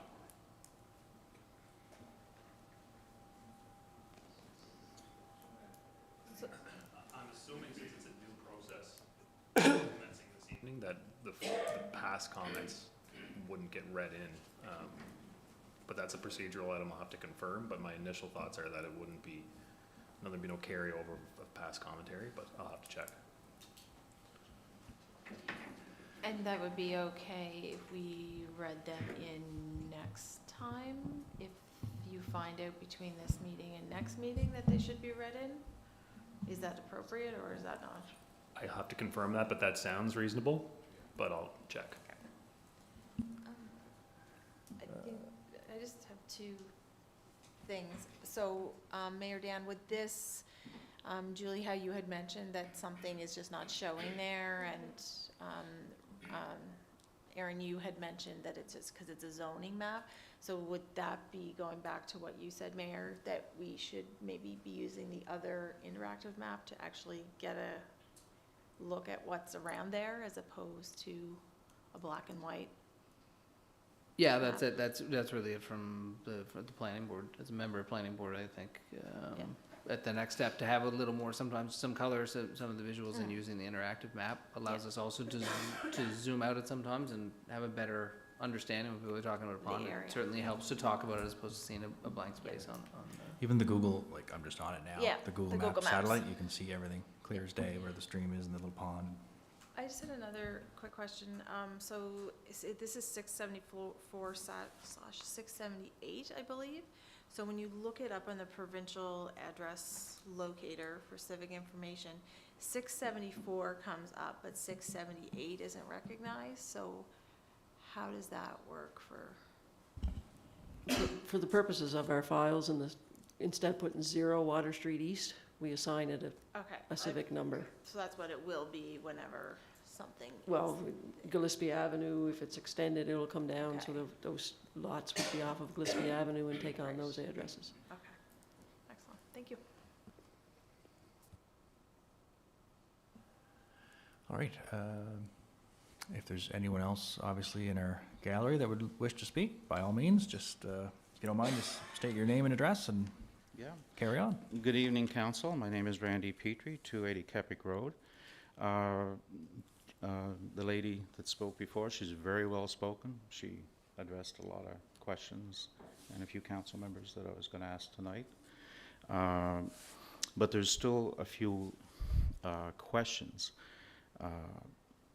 This is a public meeting, and usually at a public meeting, people come to get information on the project proposed.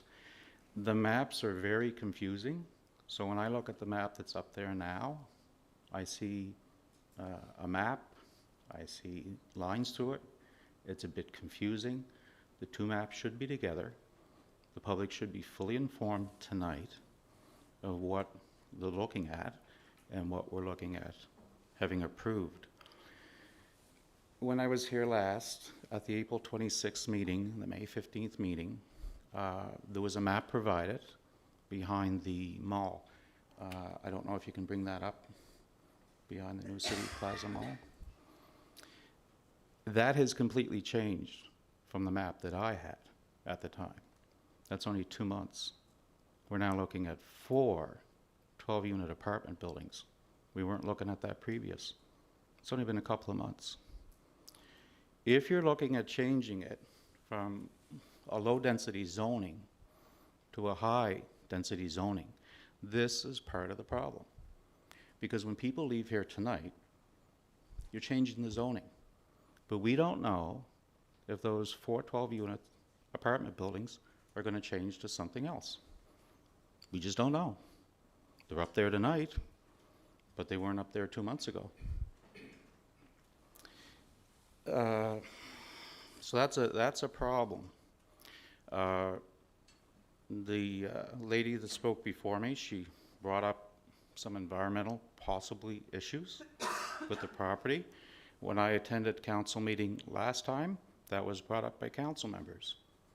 So when a development project comes like this at a council meeting, a public meeting, that work should be done so the public can view what the developer is proposing and everybody gets comfortable.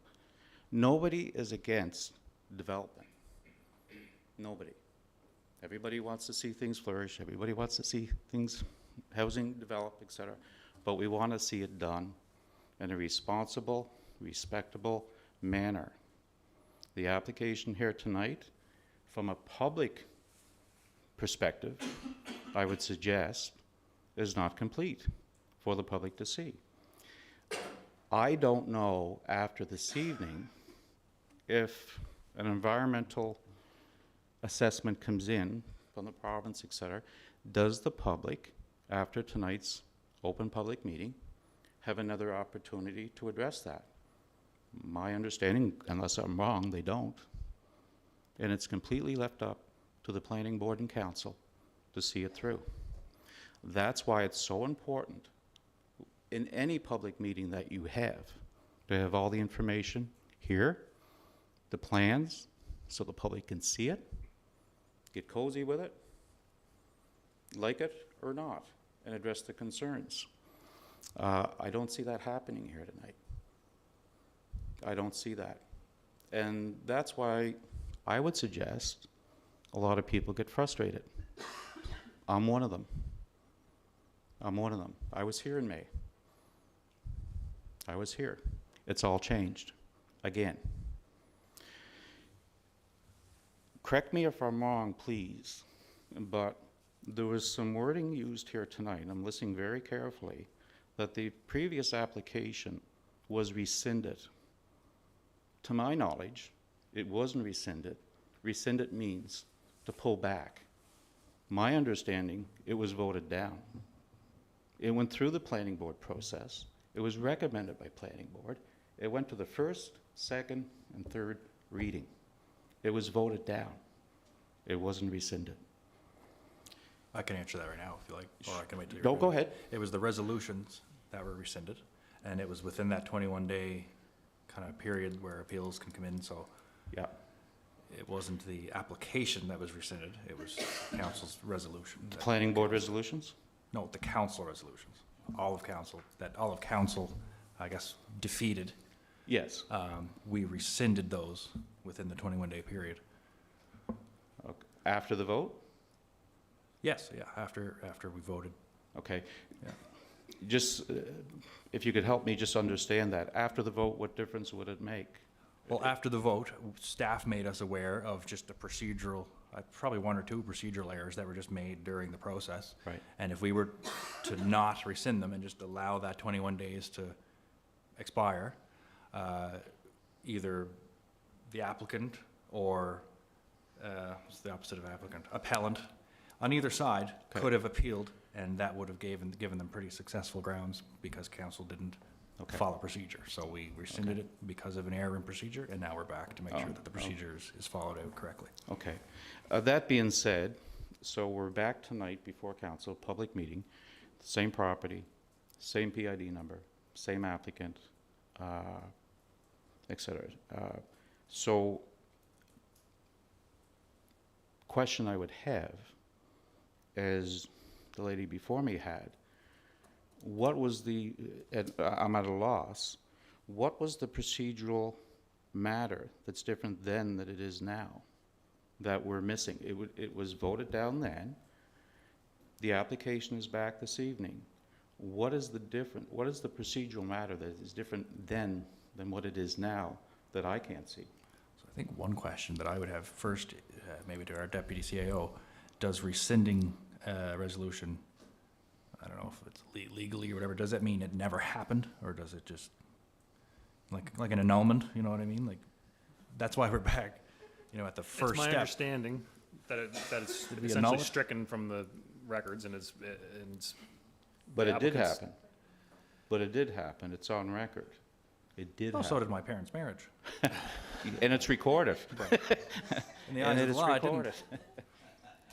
Yeah, but, Counselor, can we try and move on a little bit here? Because Yeah, there that's are why. members of Thanks. the public and there are members of the community who have very valid concerns and want to share what those concerns are. I think the address was 281 Kepwick, is that in Stratford? No, it's 280 Kepwick Road? Is that in Stratford or is that in? That's in Stratford. Okay. Yeah, I can So, answer.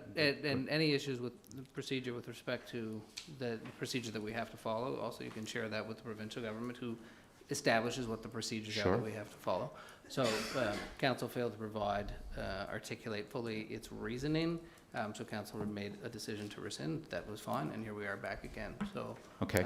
What I really want to do is make sure that the members of the public, the members of our community who have, valid concerns that they want to share with council have the opportunity to share That's why I'm with here. council those concerns. Understand you don't live in our community. I and do we're bu- I welcome do to listen- business- No, you're welcome to listen to your I do concerns business in about your the community. procedure, and we've listened to those concerns Yeah. about the procedure.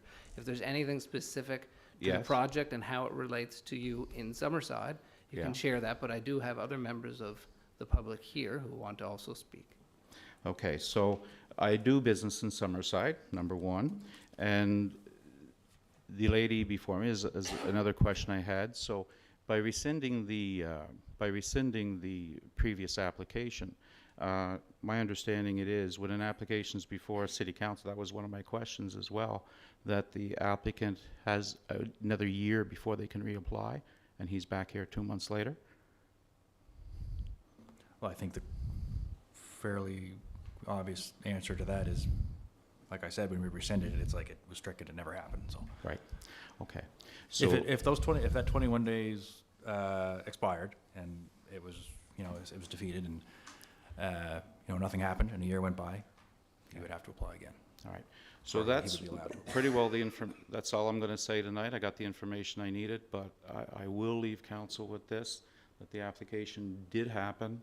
It was voted down, and so let's just say we agree to disagree on the rescind matter. It did happen, and he's back here tonight.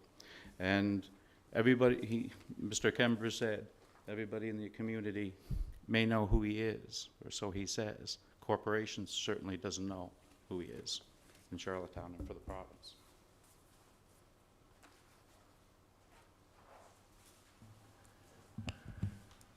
Anyone else would like to speak? Sure. Please, I'll just remind you to just state your name and address for the record. Sure.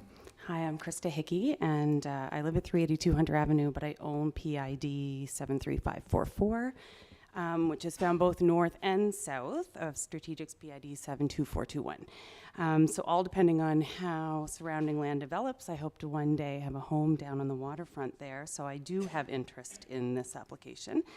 I was in attendance in the meeting in May, and when the similar application was presented, and there were concerns at that time, which I think people have expressed again, one of them being the marsh area.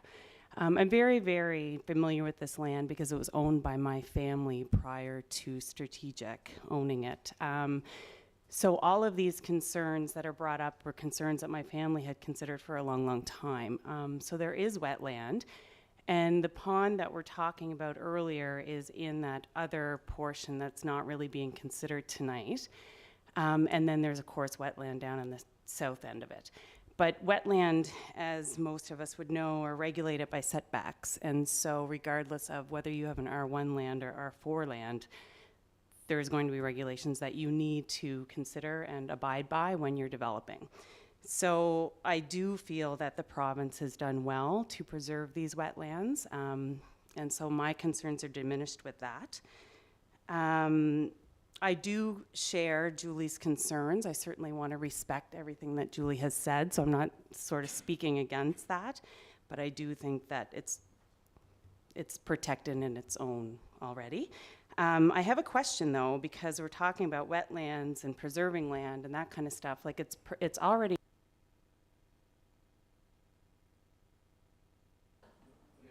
I don't know how to turn it back on. Okay. It's already R1. So when we talk about preserving that land for the ducks and the geese, am I wrong to assume that strategic development would have the right to develop R1 housing there right now? Right, okay. So that was one question I had. I know that there were concerns about traffic as well, but I would trust that Summerside would probably build their traffic infrastructure to deal with that accordingly. So I still remain in support of this application. There's a Canada-wide housing shortage, and Summerside definitely is not exempt to that. Summerside needs to increase their housing supply, if not to house people that don't have houses, but also to try to damper down this crazy inflation that we're seeing in the housing prices. Summerside also needs to diversify and expand the housing availability. And I think high density is needed if we hope for people to stay and live and work here in Summerside. Now, when I think about my dream of having that home on the waterfront, do I prefer to possibly have higher buildings and denser living in my own backyard? I probably don't prefer that. But I do prefer my backyard to be in a thriving, growing, vibrant city. And I believe high-density housing is needed to achieve this. So even if it is in my backyard, I am still in support of that. So on a related note, I was curious when council rescinded their rejection of Strategic's earlier application. And I do want to thank you, Councillor Duran. I messaged out and I got a prompt response. I think it was like 5 minutes after I messaged you. And so I do want to state that we're so lucky to live in Summerside, where we have councillors that are so approachable and so responsive to the people of Summerside. But I do remain curious to why council rejected it. And I don't know if that question can be asked or answered at all. That's it.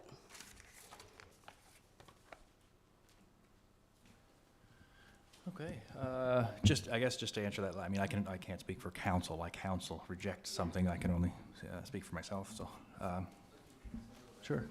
Sorry, Councilor Ron, the reasons council rejected it are the reasons council gave at the meeting. I do listen. Yeah, and so, those are the reasons the council spoke about. I know that doesn't, specifically say here's what they were. That's the opportunity for council to set out what those reasons are. And so that would have been council's response to why they did or didn't make a decision.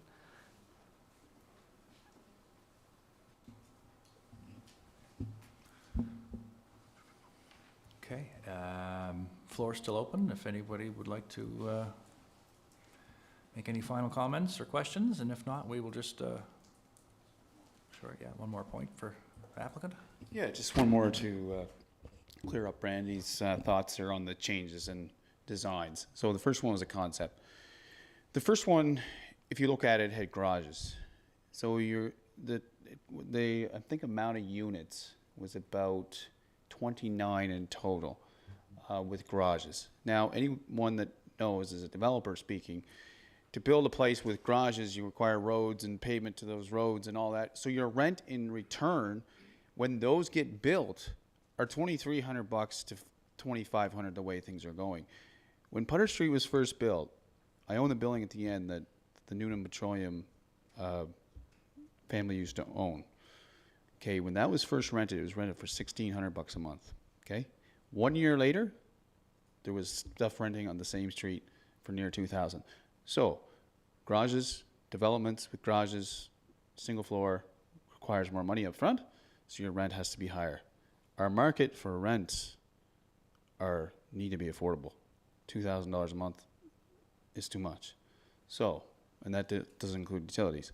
That's why we switched to 12-unit buildings, more condensed. 2 bedrooms, 1 bath instead of 2 bedrooms, 2 baths, garage, pavement, all that kind of stuff. So that's why that development was put forward, or like concept. That's why we changed, because we feel the market shifting. Interest rates at that time were on the rise. They're still kind of on the rise. So that's why the change. I just wanted to clear that up. Thanks.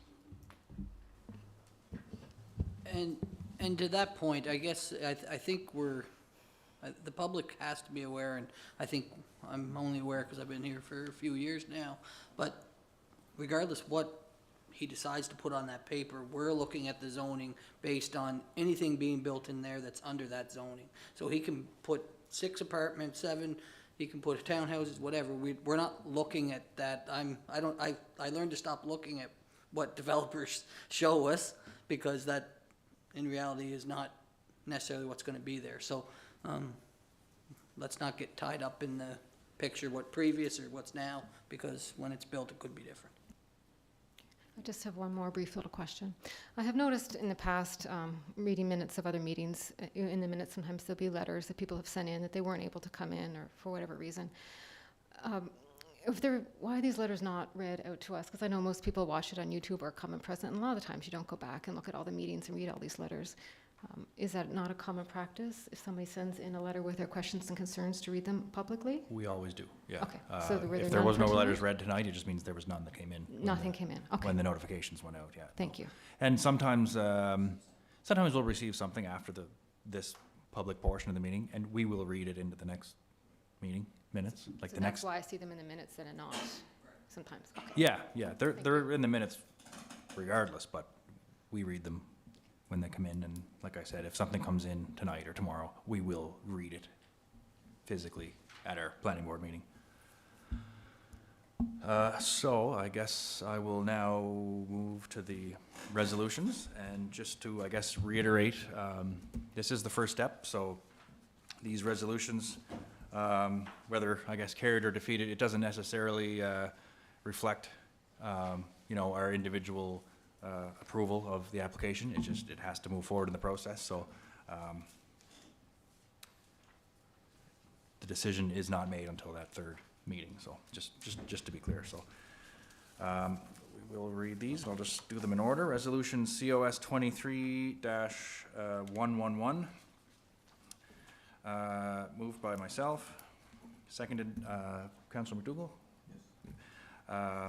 Whereas an application was received from Strategic Holdings, Inc. for a zoning amendment for a portion of PID number 73536 from single-family residential R1 zone to high-density residential R4 zone under the City of Summerside zoning bylaw, be it resolved that zoning amendment 0256 be hereby declared as read a first time.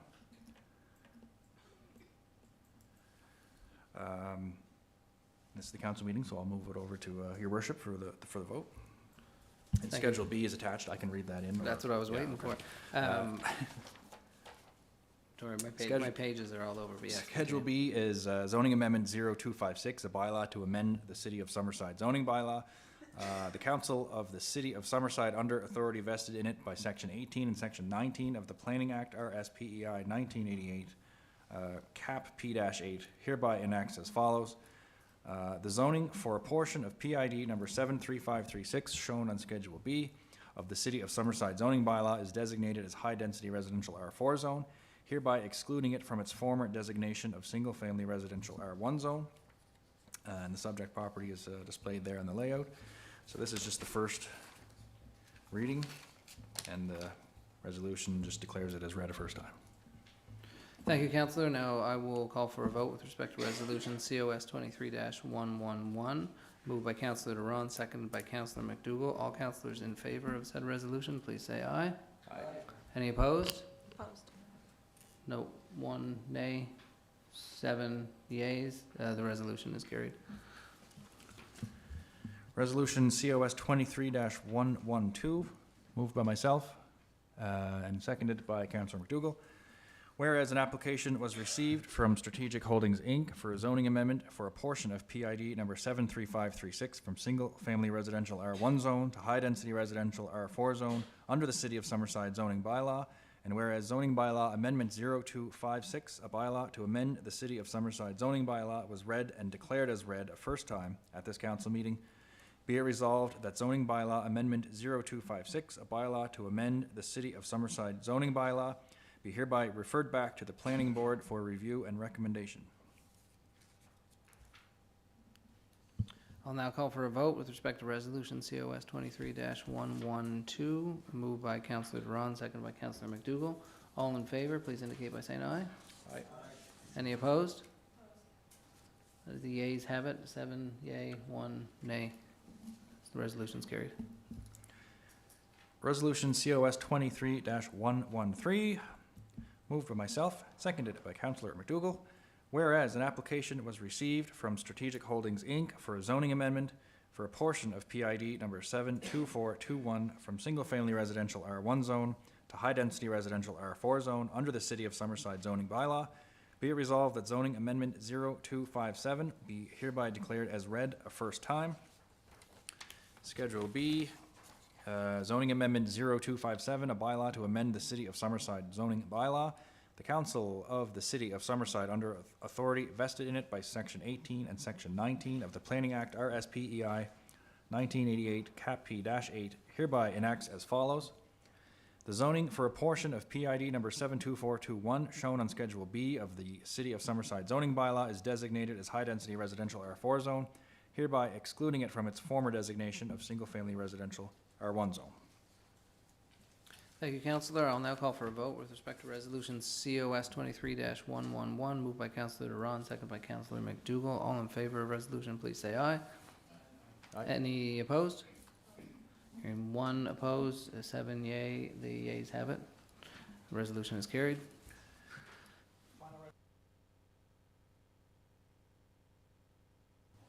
Final resolution COS 23-114, moved by myself, seconded by Councillor McDougall, whereas an application was received from Strategic Holdings, Inc. for a zoning amendment for a portion of PID number 72421 from single-family residential R1 zone to high-density residential R4 zone under the City of Summerside zoning bylaw, and whereas zoning bylaw amendment 0257, a bylaw to amend the City of Summerside zoning bylaw, was read and declared as read a first time at this council meeting. Be it resolved that zoning bylaw amendment 0257, a bylaw to amend the City of Summerside zoning bylaw, be hereby referred back to the Planning Board for review and recommendation. Thank you, Councillor. I'll now call for a vote with respect to resolution COS 23-114, moved by Councillor Duran, seconded by Councillor McDougall. All councillors in favor of the resolution, please indicate by saying aye. Any opposed? One opposed, 7 in favor. The resolution is carried. Thank you, Councillor Duran. And Your Worship, I'd Yes, just like Councillor. to make note on my rationale for voting no. Absolutely. 674 and 678, but it will be in the future, actually isn't in the ward I represent. It is my counterpart's ward, but it actually does probably touch more of my residents in Ward 8 Wilmot, as it's right on the line. So I do not feel that this amendment was responsible to move forward when there are constant safety issues with the traffic volume on Water Street East. At this time, we have approved projects that have not yet been completed, and the full traffic impacts are not being felt yet on what is currently approved. As noted, R1 can be built at this location, and that alone will have more of an impact. This amendment would only exacerbate the ongoing traffic and pedestrian safety issues that are experienced daily by residents, pedestrians, the traveling public, and put more pressures on our emergency services personnel. Thank you. Thank you, Councillor Adams, for articulating those reasons. We now move on to department reports. I do, JP, if someone who wants to address council, is that right? Or put a request to address council? So in past, we've tabled that to council and the vote has come in if it's not on the agenda, so That's that's correct, totally up to yeah. you. Yeah. As chair. Sorry, I don't know their name. Are they here? They're here, are they? Yeah, perhaps they could just come say their name and address and they can put a vote to council. We'll find out. So again, this just as a general statement, I've said this before, councilors are very approachable here. I'm very approachable, I have open office hours, anyone can be accessed at any time. Council meetings are not intended to be opportunities for all members of the public to line up and share their concerns with council. So organizations do have the opportunity to make presentations, so do individuals and delegations. There is a process that we have in place that normally you fill out a form and say what it is that you want to talk about, and then time is allocated. However, we also have in our procedural bylaws the opportunity for any member of the public or organization to put a request to address council. At that point, they put the request, they can state their name, what their address is, and that they wish to address council. That then goes to a vote of council. If council votes against allowing someone speaking to council, then that's the end of it. If council votes in favor, then it goes to me as the chair to set a time limit. I've done it before, and I'll sort of continue to do that. I'll put a time limit on it, and I sort of give people a 1-minute warning, and then that's the end. That's sort of when we try and put the boxes around it. So I understand you want to address council. Yes. Okay, so if you can just state your name and address, and then I'll put it to a vote for council, and you can just very high level, 2 or 3 words, what it is you want to speak about. Excuse me. My name is Dan McCormick. Summerside, I live. I have a few points, a few things I'd like to address. It's all centered around the homelessness situation. Okay, I'll just In put city? that. Yep, sure. No, I can put that to council, so I will call for a vote of council. I would ask if council would vote in favor of allowing Mr. McCormick to address council. All in favor, please say aye. Aye. Any opposed? Hearing none. Dan, is 5 minutes sufficient?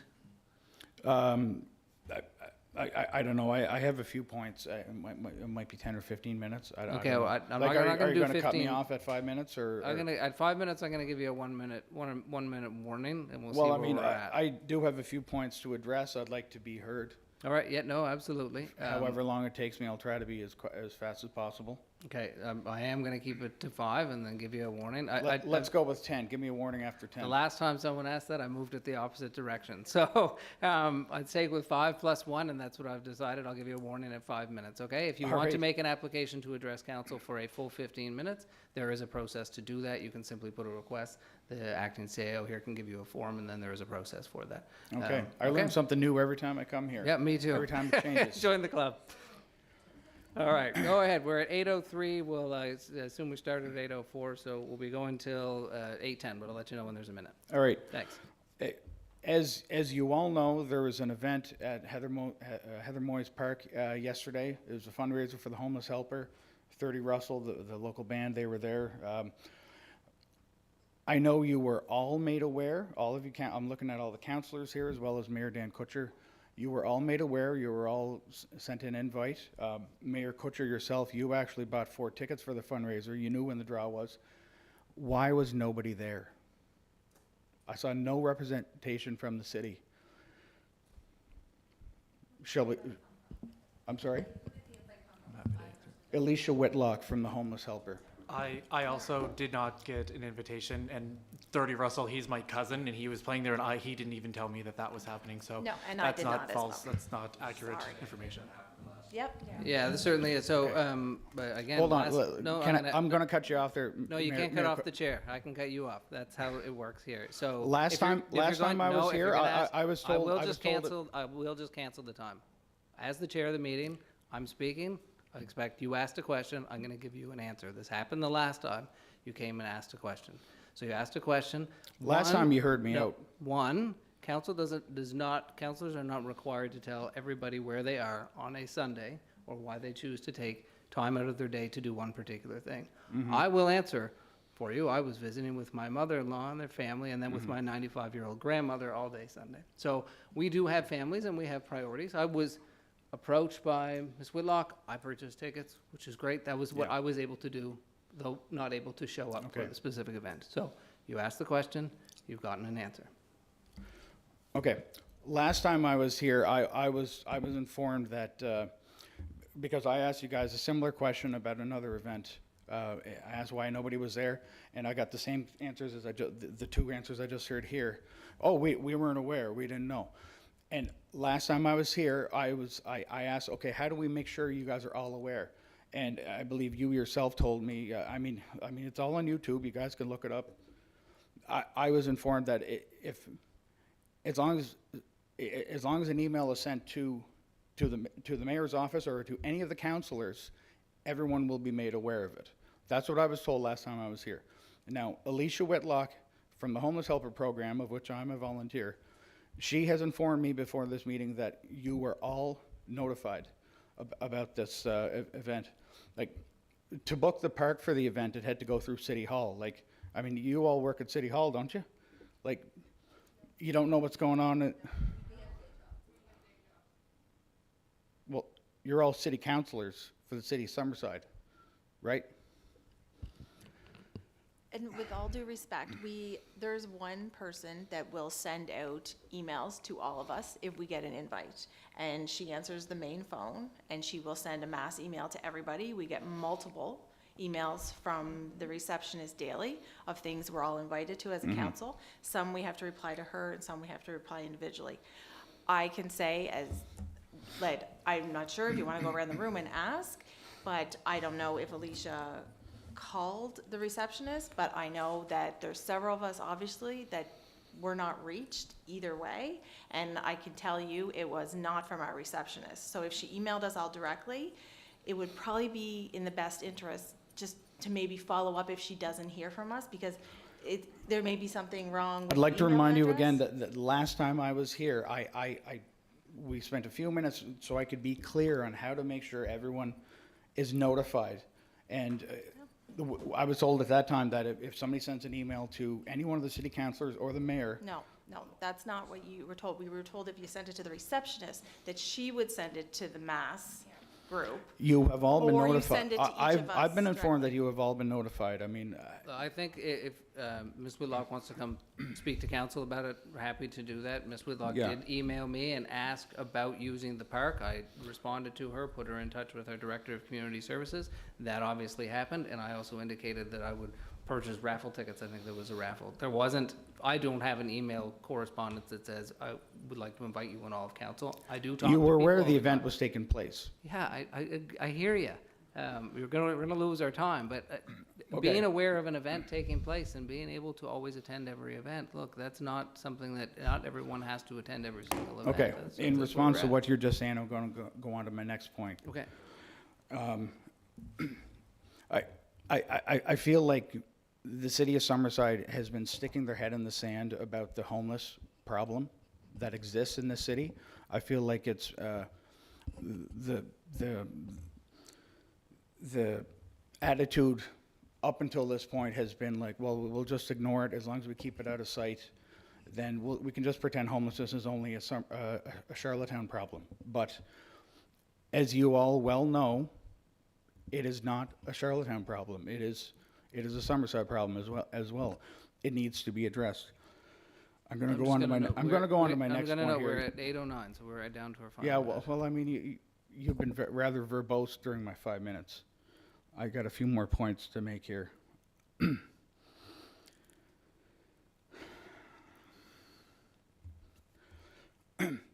On to another point. I understand there was at the gazebo at the waterfront today. There's police there. There's an issue with the tarps. The tarps got taken down at the I don't know what the name of it is, but there's a gazebo behind Scotiabank.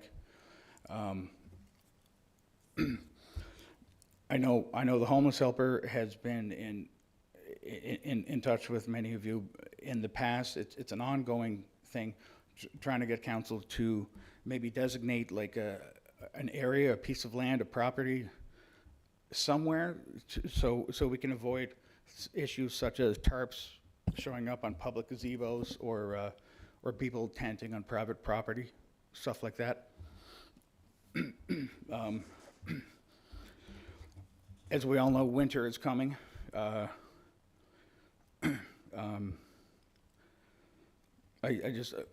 don't feel that passing the buck to Charlottetown is acceptable anymore. Like it only goes so far. Like we're not in that time anymore where it continues to be a viable excuse.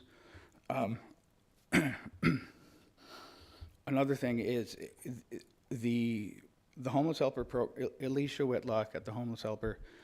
She's been waiting for a response about continuing the free shower program for the homeless at Credit Union Place. I understand she's been in touch with some of you for different reasons over the past while, but it's been over 2 weeks since she was told she would get a response, and Mayor Dan Kutcher and Deputy Mayor Excuse me, Dan? Corey Snow, it's Excuse been me, 2 Dan. weeks without a response about the No, showers. excuse me, Hold Dan. on, No. I'm almost finished. I just want to correct your statement. So I talked to Alicia, I believe it was. I wasn't finished in my Okay, statement, but I okay. talked to her on Friday. You just said that it was 2 weeks ago. I talked to Alicia on Friday and told her that About we the were shower program? Yeah, and told her we were meeting early this week, which we Okay. just finished meeting today. Okay. And I haven't been able to get back to her as of today because I've been busy at meetings. Okay. So I just want to correct your statement, so that's all. Okay, thank you. I'm just going with the information I've been given. Yeah, Dan, like, again, that's all here. Dan, it's Alicia, do you have an update regarding showers in the cup? Like, this is Wednesday. Look, we're with you. We agree with you. There is not enough support services for our unhoused population and vulnerable population here in Summerside. So I would what say does over it and take? over- What does it take for somebody to okay the free showers at the cup? That process, we had Is the that not meeting just a about phone it call or something? today. No, it's not just a phone call. No, it certainly isn't just a phone call. Unfortunately, How we're long stuck will it in. take? Well, hopefully, as soon as we tried to set, Okay. we have a call to the province to be able to provide the support. Look, at Okay. the end of the day, a lot of what you're talking about, we completely agree with you. It is the same conversation, almost verbatim, that we have on a regular basis with the province. We've been calling on more and more support Okay. for our unhoused population and vulnerable populations here in our community. But we can't just flip switches in government, unfortunately, to do certain things. So we have to work within the parameters that we have. And on the showers one today, the outcome of that meeting was, this is something we want to get done as soon as possible. We're not going to put up with pushing things down the road. So it is help. Look, a lot of us speak with Alicia. We get information from her. We speak with Keith at the John Howard Society or with the folks at Peers Alliance. We are continuing to work with the support agencies in our community to make sure that our more vulnerable in our community get the support that they need.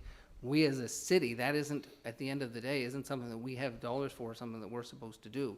We're supposed to do the core services, the fire and police and the roads and make sure the water flows. We do not have the money to be able to do all the other things. We get 2 or 3 cents for every dollar from taxes. So your comments are absolutely correct. We talk about unhoused population. We talk about, housing is our biggest issue here. We're doing everything we can to, on our end, the things that we're responsible for, we are pushing the envelope way beyond anything that we've done before because we recognize how important it is. You need to take that message and share it with your provincial MLAs and ministers and premiers and tell them that when the mandate letters get written, the wraparound support services need to be more than just in Charlottetown. We need them here in Summerside as well. Okay. We're on the same page, but also a lot of us speak with, like I said, Alicia or a number of people. So it doesn't help when you come in and say things that are incorrect that Alicia told you something that wasn't correct. So if Alicia's got stuff to share. I appreciate being corrected if I'm I don't wrong, think yeah. there's any issue with information flowing back and forth. So, again, you have allies here. We are doing what we can and trying to do more than what we can. Don't burn those I bridges. appreciate Because that. it doesn't really matter, like, just be more upset that Well, I'm we're in not this up here burning any situation, right? bridges by bringing up things that are, I think are important and on my mind. am I? Yeah, and I understand as I know it might be municipal. inconvenient to hear members of the public. No, it's bring up not, things but you don't- no, and the you don't want reality is brought up. that, we're often at the front line of everything in a community, Okay. whether it's our responsibility or not. And like I said, we have opened ourselves to say, look, we do have a role to play in housing. Okay. And so we're doing everything we can. So we want you to redirect your energy to the people who can help get the support that we want and that you want, because they're the same thing. Okay, yeah, no, I appreciate that. But as far as the showers at the credit union place, like, is that a provincial matter or is that a city matter? The showers we are talking about, we need, it is probably both, or it will just be us and a partner in the community. So I mean, how hard is it to get the okay for people to go in and have a free shower? Because I'd like to point out, in the absence of the free showers for the homeless there, Alicia Whitlock from the Homeless Helper has been paying for people's showers there out of her own pocket in the meantime while she awaits. I mean, she's already doing a lot out of her own pocket. We all are. To be honest, when someone brings something forward to us on a Wednesday and we're sitting down with the CAO and the deputy mayor and the mayor on a Monday, that's about as fast as your first response can ever be in an organization like this. So there are very few Okay. individuals or organizations or issues that get things turned around that quickly. So Okay. we receive that information, we have to sit down, look at how does it fit within the existing facilities, what would be the most appropriate place, what Okay. would be the who's going to manage it, who's going to bring people in. Like there are steps that have to happen along the way, right? So the fact that we have and then we initiated, the direction from meeting today was how can we do this as quickly as possible? Okay. So we're working on it. So as quickly as Great. possible is hopefully the best Great, answer. yeah, no, that's great to hear, thank you. My last point, there's like housing task force meetings. I do believe the Homeless Helper program needs to be included in these, in this homeless task force. Public meeting is on August 20th, I think. Is August 20th the right date? That's yesterday. 29th, so not yesterday. No. Oh, geez. Yeah, public meeting, and there was, again, direction to the task force to have a Okay. public open house on this. So we have experts from across the province from all sectors representing everyone involved. So it's, again, a very progressive group that we're on. So, yeah, the 29th, mark it in your calendar, public open house. Should have said that earlier in the meeting, too. Okay. I think that about covers it for me. Okay, no, I just wanted to address first, just one thing quick. I know we have a meeting to get to. Just the very first question I had about that event. Again, I can only speak for myself. I was talking to Darren. I knew all about it. Darren Gamble. Darren Bigger. Oh my God, I almost said Darren Okay. Ramsey. Yeah. Sort of almost the same thing. I was aware of it. I bought a couple of those tickets as well. Yeah. My son was in Cardigan all Sunday playing baseball, and I chose to be there. He lost both games. Yeah. But hey, it was a great time. Yeah, And then but- just another thing, when Ivy was involved, I think it was like last spring or last summer. You know, when all this sort of started with the Homeless Helper. Yeah. Again, just speaking for myself, I went with her. I went to deliver supplies. I took her in my truck to pick up plywood to give to a gentleman out in the woods. I So- remember that. I helped just- them build the shelter. Yeah. Okay, well, Yeah, yeah, I so, remember so that. I, just what I mean by that Yeah. is, that's me. We're all, I'm sure, doing other similar things. Just because it's not in the paper doesn't mean we're not, doing what we can. So- Yeah, for sure, yeah. Thank you. Yeah, like I wasn't trying to point out like why wasn't everyone there.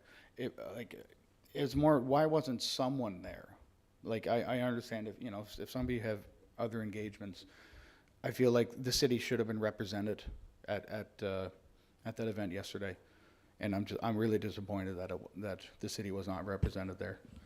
Like this is the same thing I brought up at the last meeting about that event in Charlottetown about homelessness.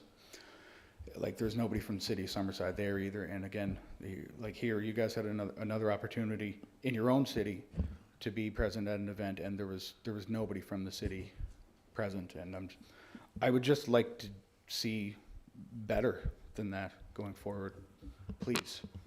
Could I say something? Yes, please. I remember there was another gentleman here, and I just made a point, and I think it already did come out a bit. And again, I mean this very respectfully, and thank you for making your points. But I would appreciate it if you would let some of your friends know that, as the mayor has stated, and some of us have stated, that we really do try to cover a lot of different things. And as Councillor For sure. Justin said, And we see that. We see that. but we it might recognize not that. be public or knowledge or anything like that. But also, as people pointed out, we have jobs. Some of us have jobs. Of course, yeah. Some of us have family members. Some of us have sick course, family yeah. members. So there's only so much time. And what you may not see is a lot of times we're here for meetings up to 3.5, 4 hours a night after people have worked during the day. So Yeah. for us to get a little bit of time with our family or to do something, like, you have to take it whenever you can. So we just can't be everywhere Yeah. all the time. Oh, and that's understandable. I just think out of the whole lot of yous, you could have designated one person to attend, just to have your face shown. I just would like to speak to that. Sorry, over Yeah, here. sorry, looking at the speaker. Sounds like it's coming from behind. Yeah. I have attended, I'm relatively new compared to everyone else. I've attended every single event that I've been personally invited to, with the Okay. exception of things that I've worked during. Okay, great. I have never had correspondence from the homeless helpers. Okay. I know Ivy Inkpen personally. She has never reached out to me. Like I previously stated, Darren, Yeah. who's in 30 Russell, he's my cousin. He never reached out to me. And I find that it is hard for you to say those things, that we should be caring a little bit more to be there. We all do care to be there, Okay. but it is not a fair statement to say when Okay. no one has reached out to me. All my information is public. You can look it up on the website. You can call City Hall. They'll let you know my email, my phone number, and Okay. I've never heard from anyone. And I just want to put the invitation out there that going forward, if there is something Yes. that I can do within my time restraints with work, if it's an event that's happening, I would love to be there, but you have to reach out to everyone for us to be there. You can't expect that it Okay. goes to one and we all hear. And Okay. that's how it goes back to Councillor Adams to Yeah. make it known at the reception here at City Hall, and then she will send it out to everyone. And then it's up to us whether or not we respond Right. to that or we go to that. But at least the due diligence is done to say, you were Okay. made aware. Okay. Thank you. I was under the impression that the due diligence was done to make sure that everyone in the council was aware. Oh, we just got the What? request to I could be- I provide the could be park, incorrect. and we turned around and said, yeah, absolutely. So let's provide the space and to enable that to help, and then Yeah. buy some raffle tickets. And I'm guessing that neither Justin or I won. The raffle.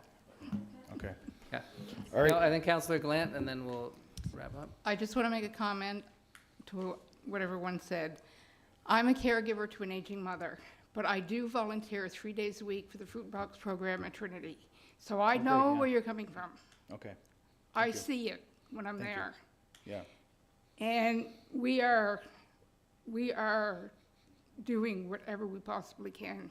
But it takes municipal, provincial, and federal. It's not just PEI or Summerside that has homeless. It's Oh, yeah, Charlottetown, for it's sure, the whole yeah. country. Definitely. So yeah. we all have to work together. Yeah. Thank you. I think that's about it for me. Thank you for your time. Thanks, Dan. Have a good night. We'll move into item 7, which is department reports, and it begins with the Department of Finance Representative, Councillor McDougall. Thank you, Your Worship. I have a report by Director Dunsford. The report includes our year-to-date financial results for the first quarter, 2023-24. These preliminary results show a consolidated surplus of $192,000 compared to a budgeted surplus of $5,300. Don't get excited. It's not unusual to be reporting a surplus for the first quarter results, as our capital expenditures are typically minimal at this time. A projection to March 31st, 2024 will be prepared when we report our second quarter results, and this will be more indicative of what our operating results will be for this fiscal year.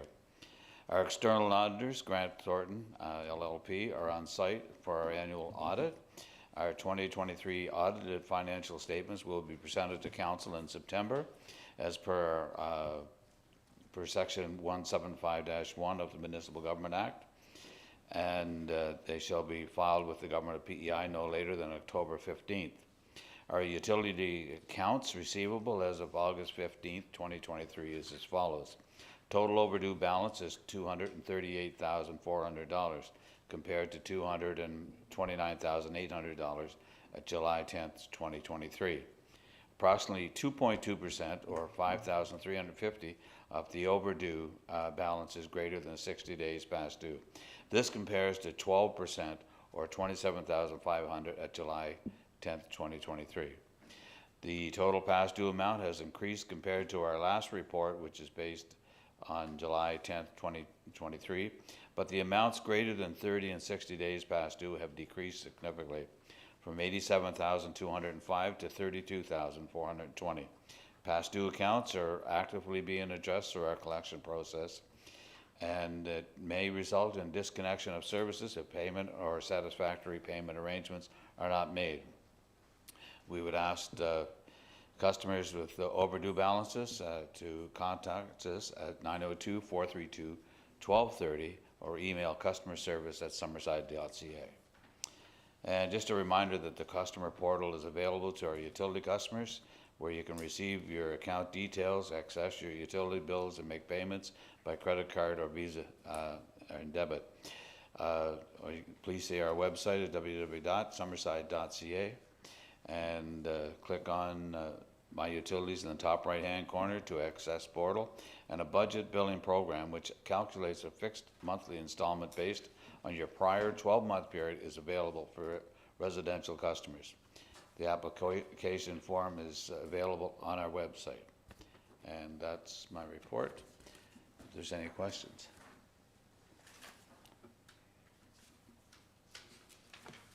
No questions? I just have just one comment, and it's to do with the Councillor Adams and myself will be holding a town hall meeting at the St. Eleanor's Lions Club, and it's going to be September 13th, 6:30, and it's to discuss the stormwater ditch infill report that was released last month at the council meeting, and we've been asked when is the report coming out, and I keep telling them all it was out at our monthly meeting, and so I just figured, and I was talking to Councillor Adams, maybe we have a town hall.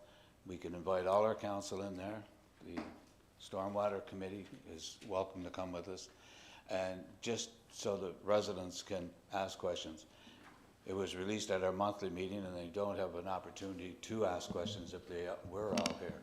So we decided we're going to put on a... Did you set a date yet? Yes, September 13th. 6:30 at the St. Eleanor's Lions Club. I may be in Newfoundland. That's the only thing. So I wish. Yeah. I just wish we would have. I'm sure. So that's like 7 o'clock. Yeah. No, but I mean, Yeah. I wish we would have No. coordinated. Yeah. If it was about that, just so I could be there. It was. I don't know the dates for sure, but I'll Yeah. check. And if I We can be we there. hope you can make it, and if not, I'm sure Councillor Duran can handle the duties, but sit and listen. Anyway, I think it's just an opportunity that people will have an opportunity to ask questions. There is a report, and I think that we come out with a good report. I just think that the residents need to be able to sit down and ask questions and get the answers that we need to give them. So, I think verse 2, part of it is now that the report's out. yeah. Like, we had the preliminary one, and that was great, and then the report came out. But I think now that the report's out, people want to come in and they want to ask, okay, well, this is my situation. Right. What are my options? Right. Right? As opposed to, Yeah. like, just, like, they need to be told, Yeah. and we need to try and move on from this. So this is the best way to do it. And I once think for we're all. making a whole lot of progress, and we need to keep it going, and so that we can get it, you know, whether it's on the September meeting or October meeting, whatever. But we'd like to finish the process, but I think we need to talk to the people, so. Any other questions on that?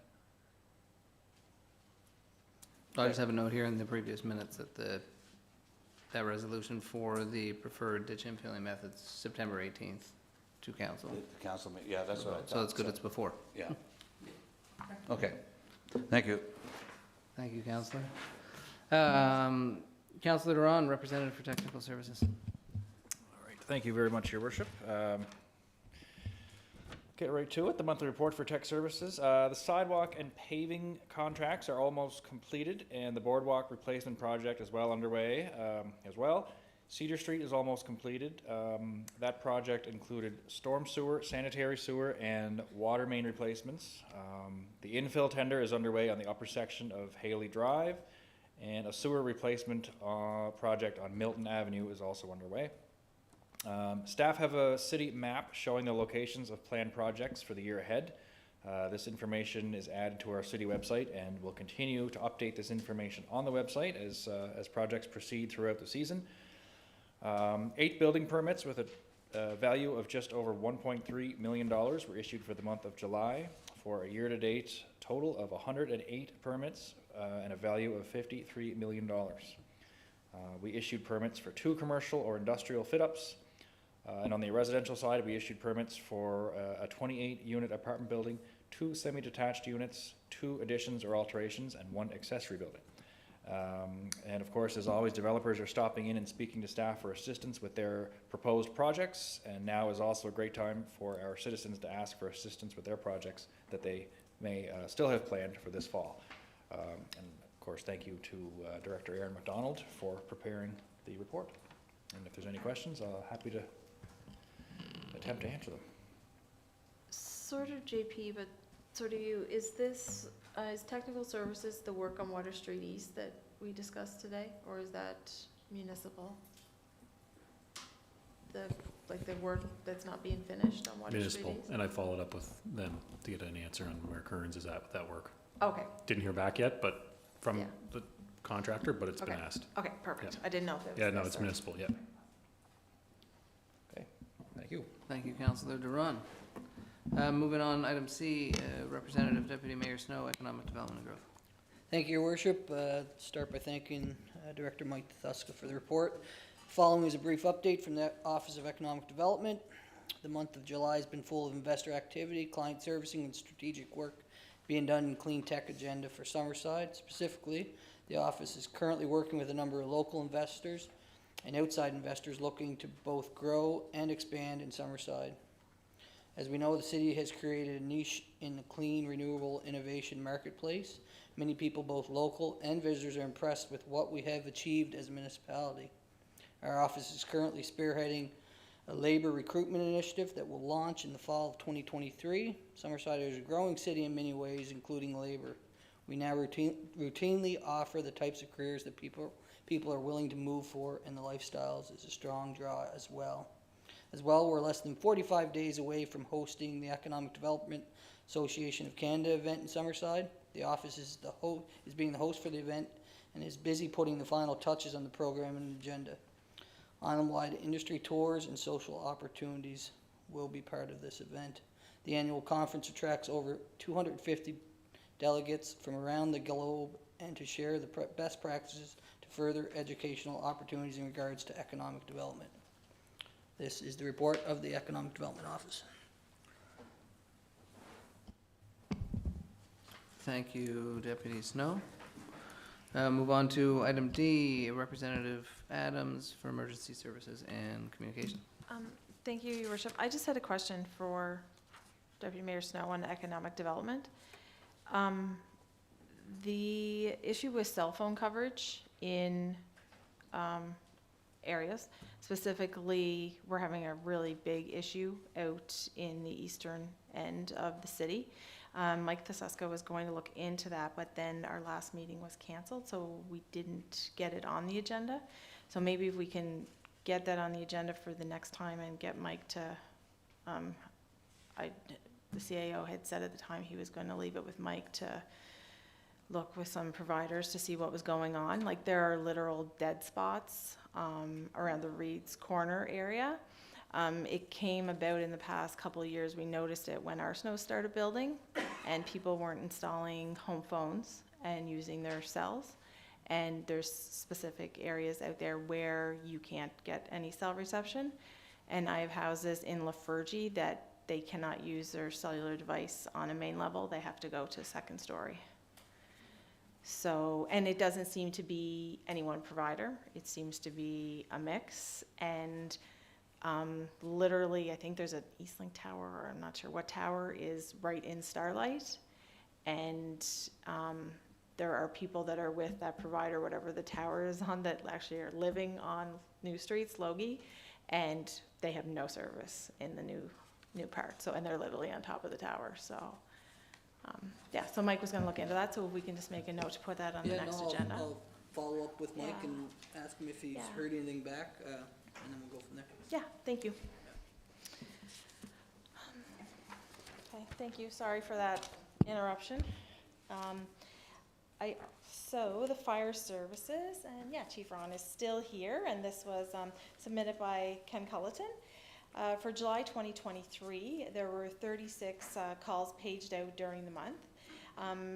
Just a note, at the end of August, there have been 261 fire calls for the year. If this was year end, it would be the 5th largest volume of calls in our records. The current pace will put Summerside over 400 calls for the first time ever. Firefighters trained for 94 hours in July. And just some notes, Summerside Fire Department played host to the Regional Firefit Championships July 22nd to 23rd, and it was a huge success. Participants came from as far away as Newfoundland and Boston to get qualifying times for the Canadian National Championships in Sarnia, Ontario later this year. There were 50 plus participants enjoyed the hospitality of our day. I don't think they were 50 plus, I think there was like over 50, right? Like Tillman wasn't there or anything. And the weather cooperated perfectly, and it was a fantastic showing. Our firefighters clocked an awesome 874 volunteer man hours looking after our participants and the spectators.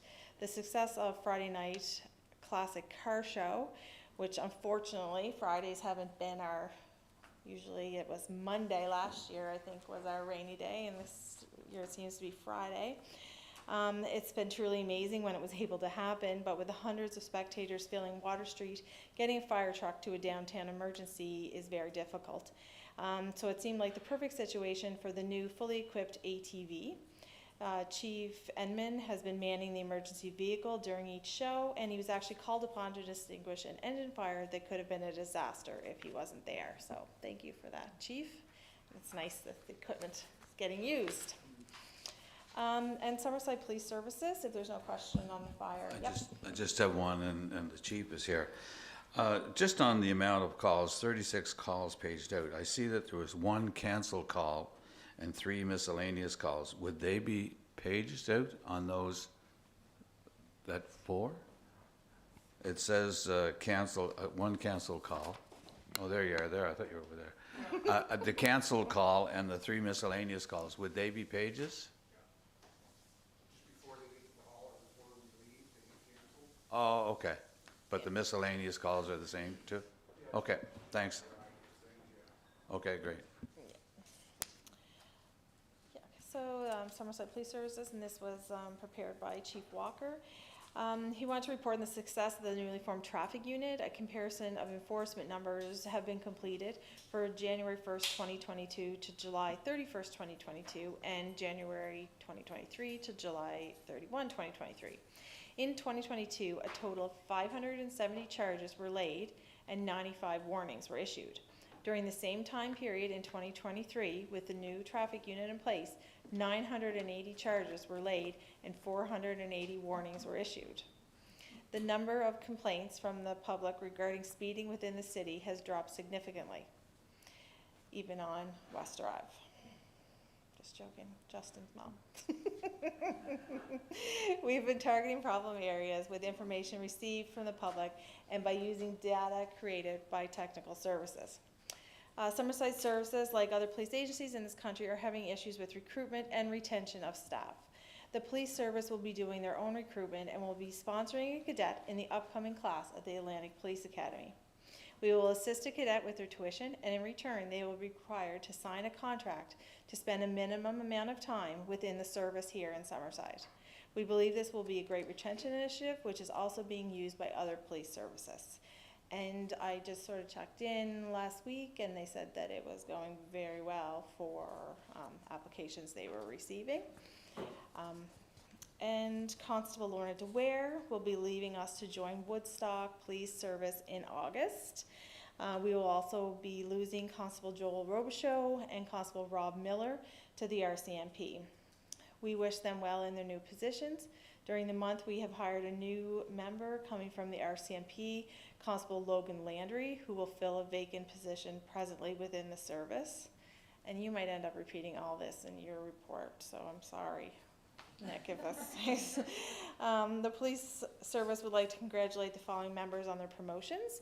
Corporal Dale Corish has been promoted to Staff Sergeant. Corporal Pat Daly has been promoted to Sergeant in charge of our Major Crime Section. Constable Mike Stevenson has been promoted to Corporal in charge of a platoon. Constable Grant McLeod was also promoted to Corporal in charge of our Forensic Identification Section. Constable Dylan Noonan and Constable Drew Beatty were representing SPS at the World Police and Fire Games in Winnipeg recently. Drew was awarded a silver medal in Jiu-Jitsu and a bronze in No-Gai Jiu-Jitsu. Does that sound right? Dylan brought home a silver in Jiu-Jitsu, and we would like to congratulate both members on a job well done. And that's it for me.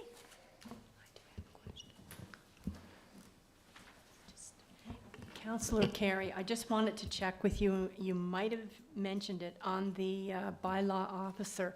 Has there been any updates or discussions, anything like that? Or maybe in HR? HR, do you want to answer that? Because I don't know. I also don't have an answer to that. What's that? I also don't have an answer for that. Well, I just promised a few residents, because they've been calling and asking, and I've sent emails on various things. And I know it's a catch-22 because everybody is so busy and has, so many things that happen. But I know there seems to be a buildup around concerns around traffic lanes, those kinds of things, speed bumps, debris in yards, those sorts of things. And sometimes you're just in a position where I think the residents may feel that, as a councillor, we're putting them off, and we're not. We're really sending them forward. So that's why I'm asking. By the grin on Deputy Mayor's face, I think he probably has some information. I don't think I just you almost, have I'm just bylaw? almost tired of talking about it, but every insinuation I have gotten recently from maybe hearing the CEO reference it, I have the thought or been given the impression that one was either close to be hired or on the way to be hired, but I've heard that many times before, so I don't hold my breath, and we'll just wait and see, but I thought you said you were. I think our deputy CEO, JB, you can speak to this a little bit. Yeah, 'cause so things have been moving. the negotiations with the union from the police side has moved along nicely. They're in agreement. We've got candidates in line for interviews. That work is going to occur when Sinclair gets back, and myself and him will lead the process. I won't put a timeline on it, to Councillor Snow's points. But the work is in process, and I just want to comment that we've sort of tightened up what I see as the bylaw complaint process at City Hall. We've created an online tracking form. We're working closely with SSPD in terms of where things are in terms of status, so that when somebody submits a form and they call Sandra wondering what occurred, there's at least some data to provide back to say, here's where we are in the process. And it's also allowing staff to track the nature, the number, the time it takes for each of the calls that come in, so we can sort of help steer the bylaw enforcement officer in the right direction when he or she is hired. So the work is very much ongoing. Could I ask you, Deputy CAO, the question, I know in any communications it says to contact your counselor, which most people do, but I wonder if we could, and I'm sorry my back is to you, but I wonder if we could have some kind of public awareness on our Facebook page to let our residents know how important it is that they do the complaint, and we'll certainly get it to them or get them to sign it, that sort of thing, because I think there's a bit of a hesitancy there. Thanks. So we're going to do social media to encourage people to complain. They do it a pretty good job. No, I'm just teasing. Yeah, we can look at maybe filling people in on how the process works and then go from there. My only reason for that is because if you're dealing with seniors or people who are a little bit nervous, the biggest thing that I've heard is people are scared of retaliation, and they don't want to be known because they don't want to have a disagreement or whatnot. I don't mind doing them, but I know that you folks want to see that actual complaint form. Thank you. The complaint form is important. The complaint form is confidential, and the point in time when a resident would get contacted is when the police require further information. That process is confidential, and when the police officers approach the doors, the complainant's name's not listed, not discussed, shouldn't be, and so it is a confidential process, and you can let residents know that. That when the time comes or if the time would occur that charges would be laid, then we would be into a scenario where obviously the complainant would have to agree that their names be released and go from there. But that doesn't typically get to that point very often. I'll talk to you privately from residents who have experienced something different and they're scared. Thank you. Thank you, Councillor. Thank you, Deputy CAO. We'll move on to Councillor Morrison, Representative Community Services and Tourism. Thank you, Your Worship, and you want to thank Deputy CAO and Director of Community Services, JP, for this report. The credit union had a busy month in July. Ice crews were at work installing ice in Gerard Turk-Galan Arena ahead of Tenacity Hockey Camp. The Cup hosted over 300 players over the span of 2 weeks of high-end player development camps. Firefit Regional Championship took place outside in the parking lot, seeing firefighters from all over Canada compete in an endurance-packed event, testing and displaying the physical and mental fitness levels of firefighters. The Summerside Fire Department organized the event and yet again hosted a very successful event. The Dome continues to deliver amazing summer camps and public Dome drop-ins. Sports organizations are beginning to book Dome space for the winter months with an increase in users from last year. The Veterans Convention Center had 27 meetings/conventions booked for the month of July. And the Ocean 100 box office remained busy in the month of July as Cup hosted Jerry Seinfeld recently and will be welcoming the Wiggles. Tickets continue to sell fast.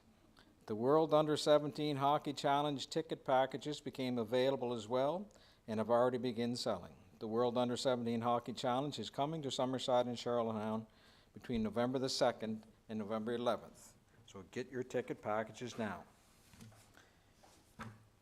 And is there any questions? And if not, I'd just like to comment on two things if I could. And I wasn't able to go to the Seinfeld concert, but I heard amazing things about it. I happened to be in a community a little east of here that night. And on my way home, I've never seen traffic like I did that night, which is a good thing because people were in Summerside. So it was probably from, just outside of Charlottetown till I got to the end of the Blue Shank Road, the Summerside end of it. It was bumper to bumper traffic. It was amazing. Like, it was just, I've traveled a lot between the two communities. I've never seen anything like that. And the second thing is, I happened to catch a few minutes of Paul M. Sports Roundup, I think it's still called, on the radio yesterday morning. And Deputy CEO / Director of Communities, JP, was on. And I'd just like to comment that he does an amazing job promoting the city and giving out great information. So just kudos to JP. I thought it was wonderful, and keep up the good work.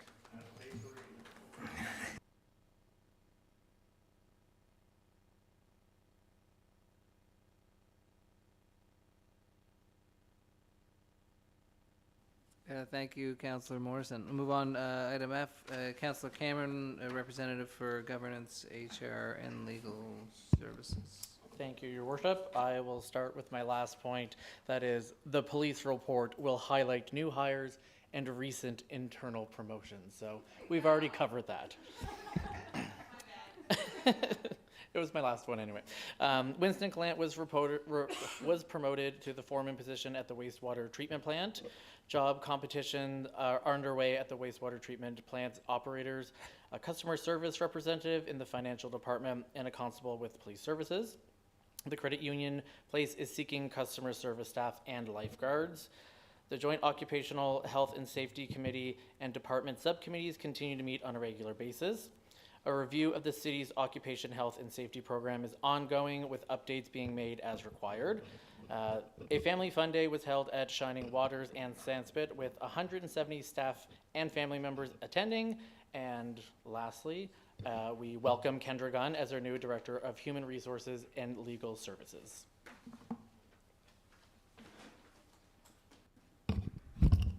Thank you, Councillor Cameron. Item G, Representative Councillor Gallant for Municipal Services. Thank you, Your Worship. Be patient, we were busy. Public Works, Water, and Sewer highlights. Public Works Department and private contractors have completed the hot asphalt road repair. Should any other work arise and noted, please call the department at 432-1268. Traffic line painting is largely completed, with center lines being completed this month. Parking spots and parking lots are being done next. Some areas have not been painted yet, as of the capital work is yet to be completed in some of the areas.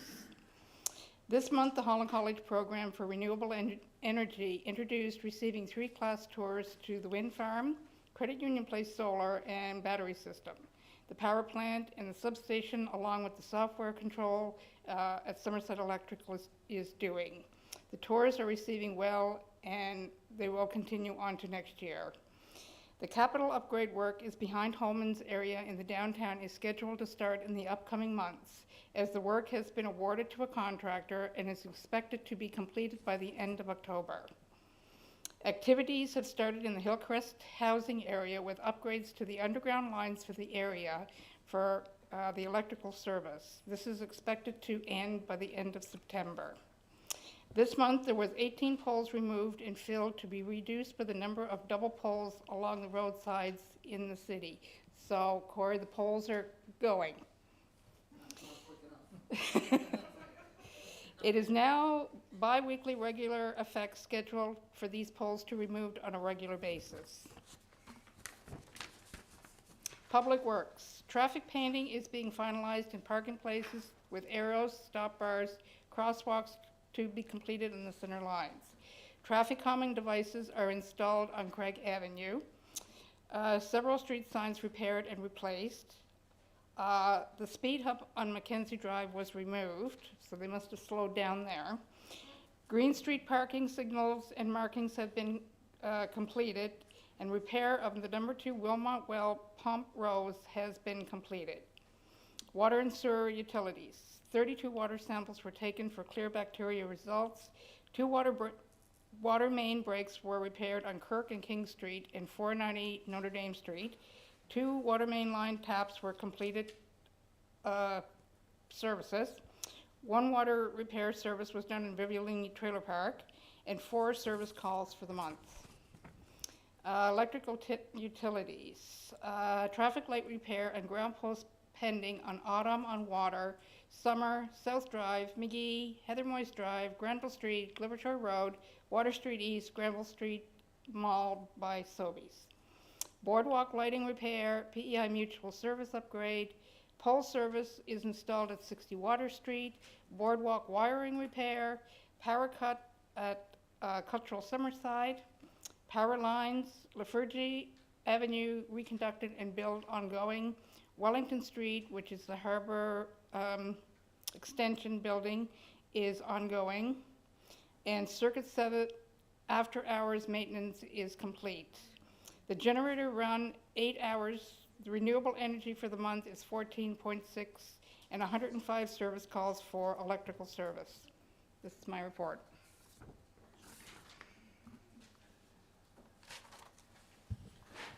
Thank you, Councillor Gallant. I have a quick question. Yes, go More ahead, of Councillor. just a general observation. On the boardwalk, the boardwalk lights, the ones that have recently been replaced, those stay on all day. I'm just wondering if that is something that anyone else is aware of. I don't know why they're on during the day. It seems to be a bit of a waste of Is that energy. the ones in further? Yeah, like all the new, the black ones that were all replaced. Yeah, I know that they were on when I was down there, but I just figured they were an hour in the difference, so. No, they're- But they should be, if they're on all day, they need to be turned up.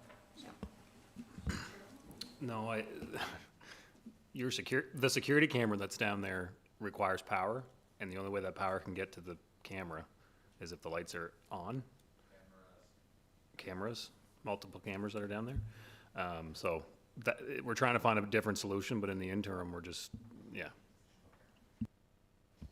Perfect. I've just been asked a couple times, so good time to bring it up.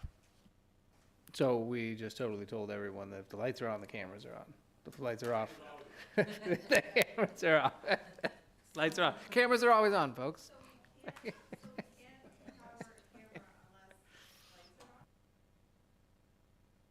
The only power source down there, which I've indicated to council, is through the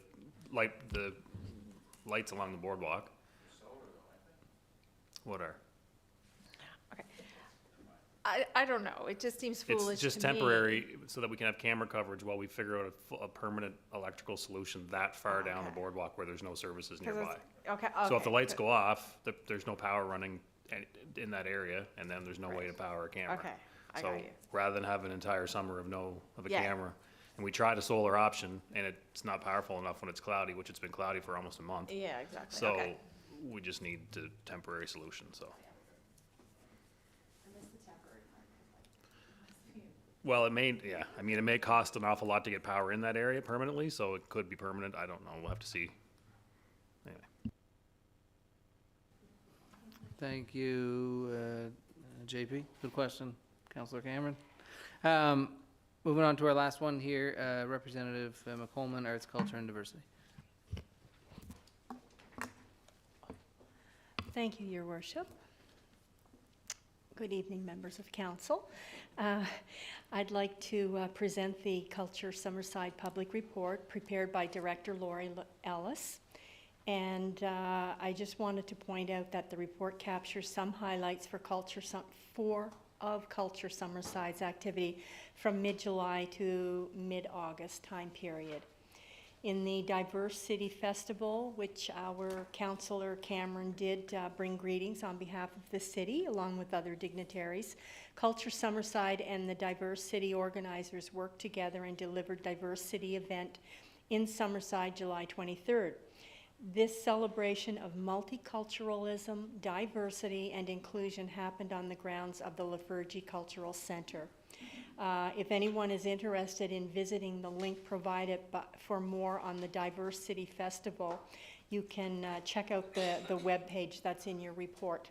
It's about an 11-minute YouTube video, but very interesting with interviews, and you would find it very, very interesting on the festivities and opportunities to our community. In the area of museums, our museums are open to the public 6 days a week, and visitation has been very busy.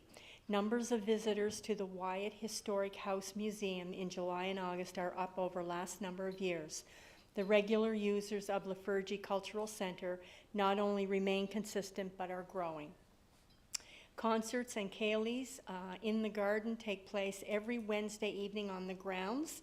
And of course, we've run into some bad rainy weather, so they've had to be canceled because of that, but they're usually very well attended. They're on the grounds of Lafergie Cultural Center, and the attendance numbers, donations, and ice cream sales are as anticipated and are increasing. The Friday evening ceilidhs are also off to a great start. Again, unfortunately, with the rain, it just kind of dampened the event. Anyway, there were approximately 100 attending the first Friday night series. Also, in the area of reporting to council, Culture Summerside staff are currently creating reports for July events and preparing applications for support for the 2024 events that are due shortly. And in your report package, you'll just see some various pictures just of interest to point out some things. In closing, I just wanted to point out that as liaison with the Love Summerside through the Summerside and Area Christian Council, the Summerside Council, they're providing a free community barbecue, and that's all of the local churches in the Summerside area. On Saturday, September the 2nd, 11 a.m. to 1 p.m. It's a free community barbecue. It's going to be held at the Veterans Memorial Square Park on Summer Street, and there will be fun, food, and other treats for everyone, and everyone is welcome. And the rain date is Saturday, September the 9th. And just want to give a big shout out to Explore Summerside, Downtown Summerside, and Community Services for the efforts that they have made in trying to offer movie nights at Memorial Square. Unfortunately, because of the weather and the last 2 Friday nights with Downtown Classic Car Nights, they couldn't go ahead. But they're big, big draws, and I know there was a lot of young families and individuals looking forward to the movies. So I just want to thank the efforts that have gone in to try and make that happen. And that concludes my report, and if there's any questions, I'd be glad to answer. I have a quick question. Did we ever get the solar trees up? No. No. And I think that would be through Explore Summerside. Culture. Okay, they're working on them. I know that That's all right. they were things leading up to that, like the sand blasting, different things to get them prepared. And I think that is in the works, but I honestly don't know a date. Could check on that and get back to council in an email.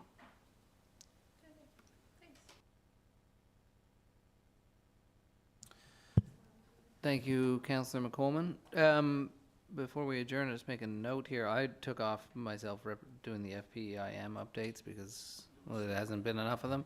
And then I have a question for everyone.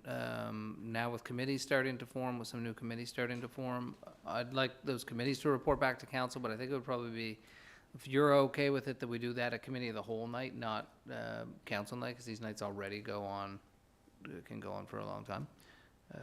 So I'll do the FPIM updates at that time. There was no meeting this month, no. So with that, we'll adjourn.